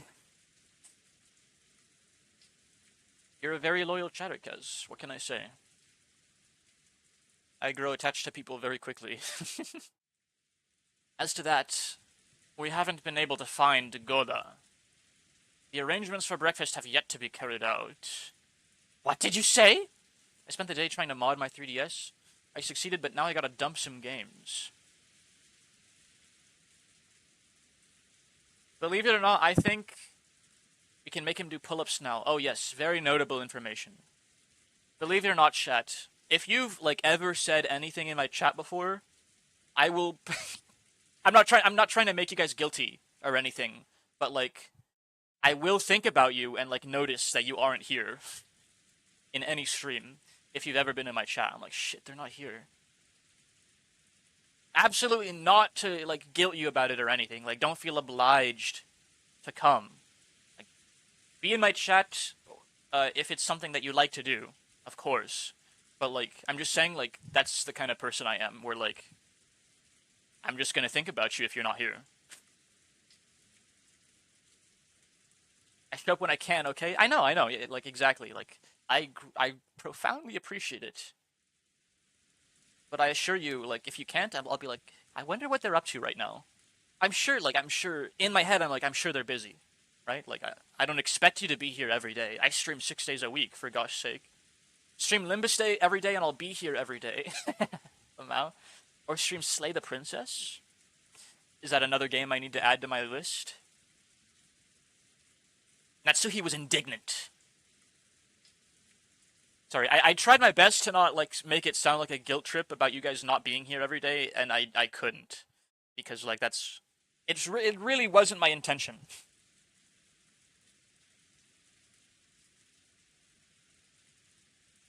That's just like the parasocialness in me like peeking its ugly head out, I guess. To her, this was a much bigger problem than the phones not working. And despite that, this piece of information was the part that had been postponed. Why did everything go well most of the time, and then come to something like this when the relatives were visiting? Don't even bother adding Slay the Princess because it's a visual novel? We'll play it next year. In a year or two, we'll get around to it. Although it is fully voiced, at least. Well, I suppose he slept in. At any rate, just see to it that someone hurries up and prepares breakfast. I don't care who. Did you hydrate? I did not. I missed that. I got you though, Kaz.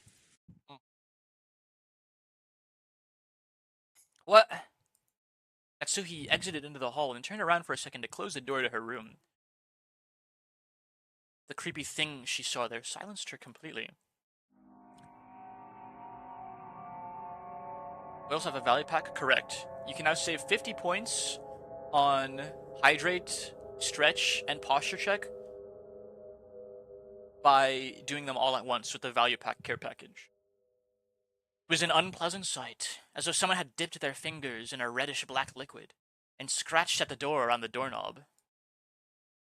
50 whole points, indeed. It was probably some sort of awful prank. Excuse me, I just fucking had shivers like go through my like goosebumps go through my body. The sound effect, man. The sound effect and like the sudden like dimming of the color palette and like saturation just like fucked with me a little bit. They try to force arranged by some person who wanted to make it look as though they try to force a door with bloody hands. What sort of prank is this? Someone played a prank. I also just noticed it as I came to call you. I will clean it later. I'm getting the feeling that that charm may have really saved her bacon. It also makes the posture check an unreactable 0-frame attack. True. You guys will be getting me more often if I end up slacking more often. But hey, we're 4 hours in and I haven't really been slouched once. I haven't been caught slouching, at least. I'm sure I slouched a little bit, but I fix myself before anyone can think about it. Perhaps this is a vulgar joke by one of the guests. Disgusting. Truly no. This is a vulgar joke by one of the guests. Disgusting. Truly disgusting. Who in the world would pull such a childish and disgusting prank? Actually, had a pretty good idea, but of course there was no proof. Ava. Ava-san. I'm too entertained by a new redeem. Pull-ups. Yeah, I'm cashing in all your points, chat. I had some pull-ups, and once again I have to use the restroom. So give me like a minute or two.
Whew.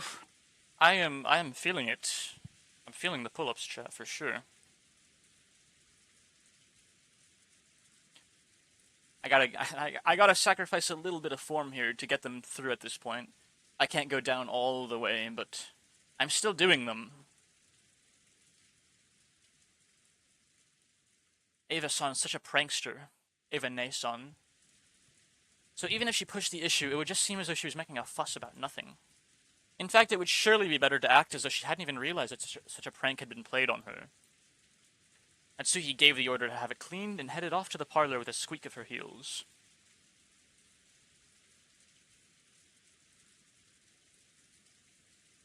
When Natsuhi and Genji arrived in the parlor, Ava and Hideyoshi were already there. Good morning, everyone. Morning, Natsuhi-san. I heard Goda-san would be making us breakfast, too. My stomach's been getting all excited since I woke up. There she is, yeah. Conveniently awake before Natsuhi. Wahahaha. After all, it seems food is all you can look forward to at the head family household. Mocking feminine giggle. I'm pleased to see that you two are in high spirits so early in the morning, Ava-san. With a wary expression, Natsuhi returned Ava's gaze, which was fiercely competitive despite the early hour. Then Kanon jogged in. After bowing an apology to the relatives for running inside the mansion, he noticed Genji and told him something in a small voice. Kanon, have you still not found Goda? My apologies, madame. I went all over the inside of the mansion and the guest house, but I still haven't found him. Where in the world has he gone? At any rate, breakfast is a higher priority than finding Goda right now. See to it immediately. Yes. Kanon glanced at Genji. It seemed he had something else to report, but was uncertain whether or not the words should come from him. Genji nodded and decided to give the report himself. Posture check. You know what? I'm a little, just a little slumped. I don't think I'm slouching. Just I got an inch to adjust myself back up. Madame, it is not only Goda. Your husband is also nowhere to be found. My husband? Yes. Even before visiting you, I went to his room to tell him that breakfast wasn't being prepared, but I did not find him there. Furthermore, he is not the only one missing. Rudolph-sama, his wife, and Rosa-sama are nowhere to be found.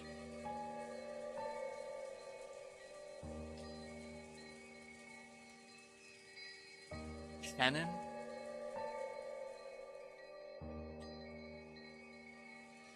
That's five. That's 5 people. That's not 6. Oh! Oba-chan.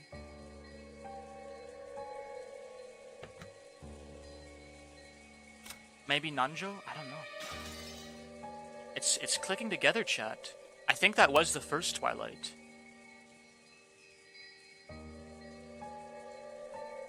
Metaphorically, at least. Not in the guest house, nor the mansion. Yes, they were not in their rooms in the guest house either. When she'd heard that Goda alone was missing, she'd assumed he had slept in or was loafing around somewhere. However, now that she'd learned that several of the relatives were also nowhere to be seen, she began to take a slightly more optimistic view. Last night's family conference have continued all night, up until the present moment.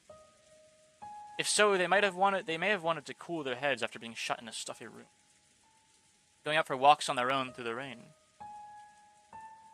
They could have been looking for the gold or something. True. But even Kraus? Maybe they... Wouldn't Ava have joined them, though? Like, surely. If they were discussing that, Ava would be right there with him, and Hideyoshi. The part about cooling their heads really sounded like something Kraus would say. Goda had probably been summoned to accompany them and aid them in some way. Goda was not a man who lost track of time. He had to understand that preparations for breakfast would be hindered if he did not return. However, maybe the family conference had continued until this very moment, with an atmosphere that would make it hard for anyone to slip out. Yes, that theory would be quite convincing for Natsuhi. She remembered the illusion she'd felt that morning, as though the previous night had never ended. When she learned that the feeling wasn't just an illusion, she once again took a deep, wary breath.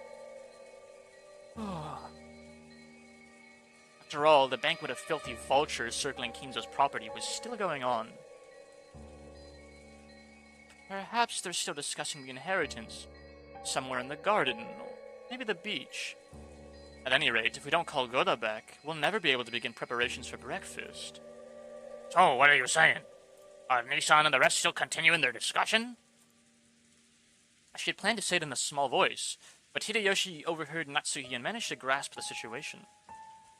Nissan and Rudolph sure are tough.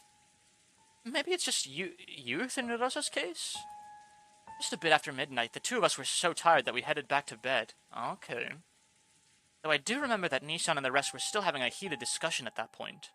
Well, that would explain why they're not there with them. Men certainly are unpleasant when they get all fired up. Natsuhi snorted, her face still blank. Canon, search outside. If you find Goda, tell him to return immediately and begin preparing breakfast. Certainly. Natsuhi-san, we don't know for sure that they're outside, do we? Couldn't they also be inside Father's study? I see, that's certainly possible. I don't know what path their conversation took, but there's certainly a chance they moved to Father's study and let him in on the discussion. I can't imagine that Father would willingly let them bring such a detestable topic into his study. You really think so? Well, then there's nothing we can do. I'm sorry, Genji-san and Kanon-kun, but could you search outside? It wouldn't be that strange for Nissan to suggest they go outside for a walk to cool their heads, even in this weather. I'll go to Father's study. Who knows, they might actually be there after all. Eva-san, I couldn't ask a guest like you to exert herself, so I will go. I can also wish him a good morning while I'm at it. Oh, then I'll leave it in your hands. Though I somehow doubt he'll return your greeting. Natsuhi-ne-san, have you always been on such good terms with Father? I don't know whether you could call it that, but I'm sure that I have gained his trust as the wife of the successor to the Ushiromiya family. Then I'm sure he'll at least answer you, right? I'd like to at least have breakfast with Father. Do you think you could convince him to come down and join us?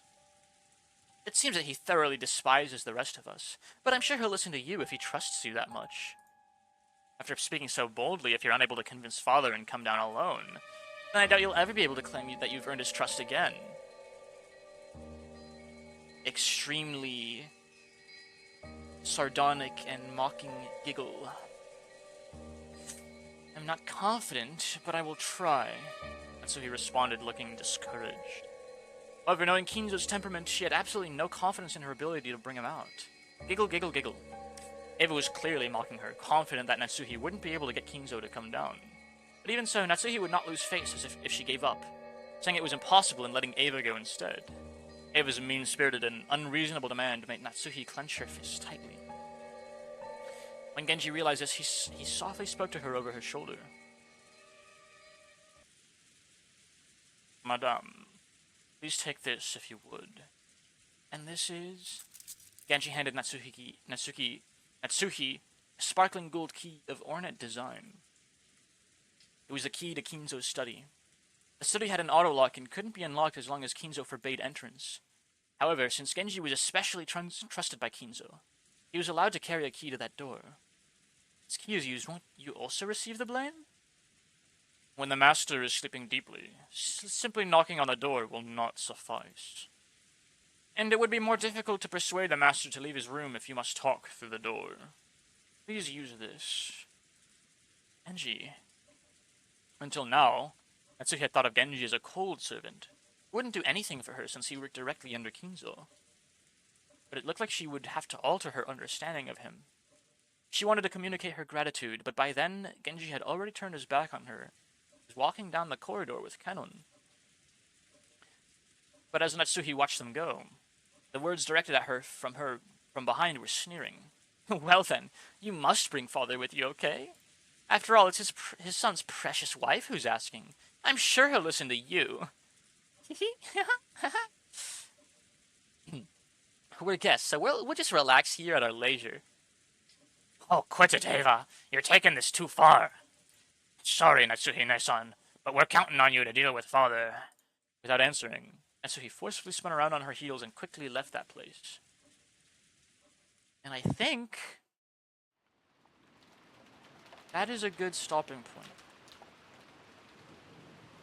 To save and quit. Since I have some things to do, I need to clean my room and I need to get ready for something later today. I need to clean myself. Maybe touch some grass. But it's been a pleasant 4 hours.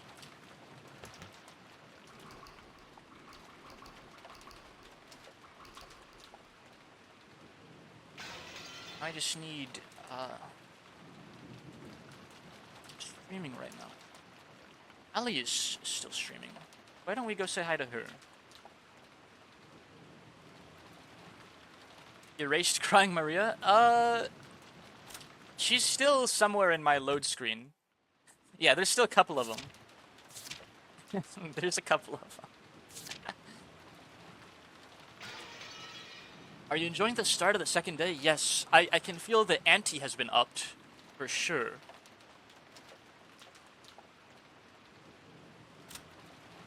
Title back. Alright. Close the doors to Rokkenjima. For the time being, at least. Let's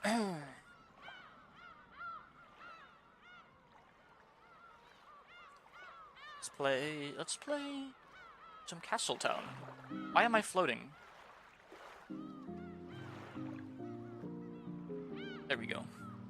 I'm gonna get the raid going on Ali chat. You guys want to stick around and say hi to her? Show her some love and company that you guys have shown me today. She's playing Limbus Company, so I'm once again gonna have to raid and dash. Because I don't want to get spoiled on Kanto 7 now. I will catch up with her. Eventually, I have to stick... stick to the grind. And if you have sub emotes, posture check and hydrate. I am straight backed, and you know what? I'll finish my water off as we call the stream. If you guys have sub emotes, you know the drill.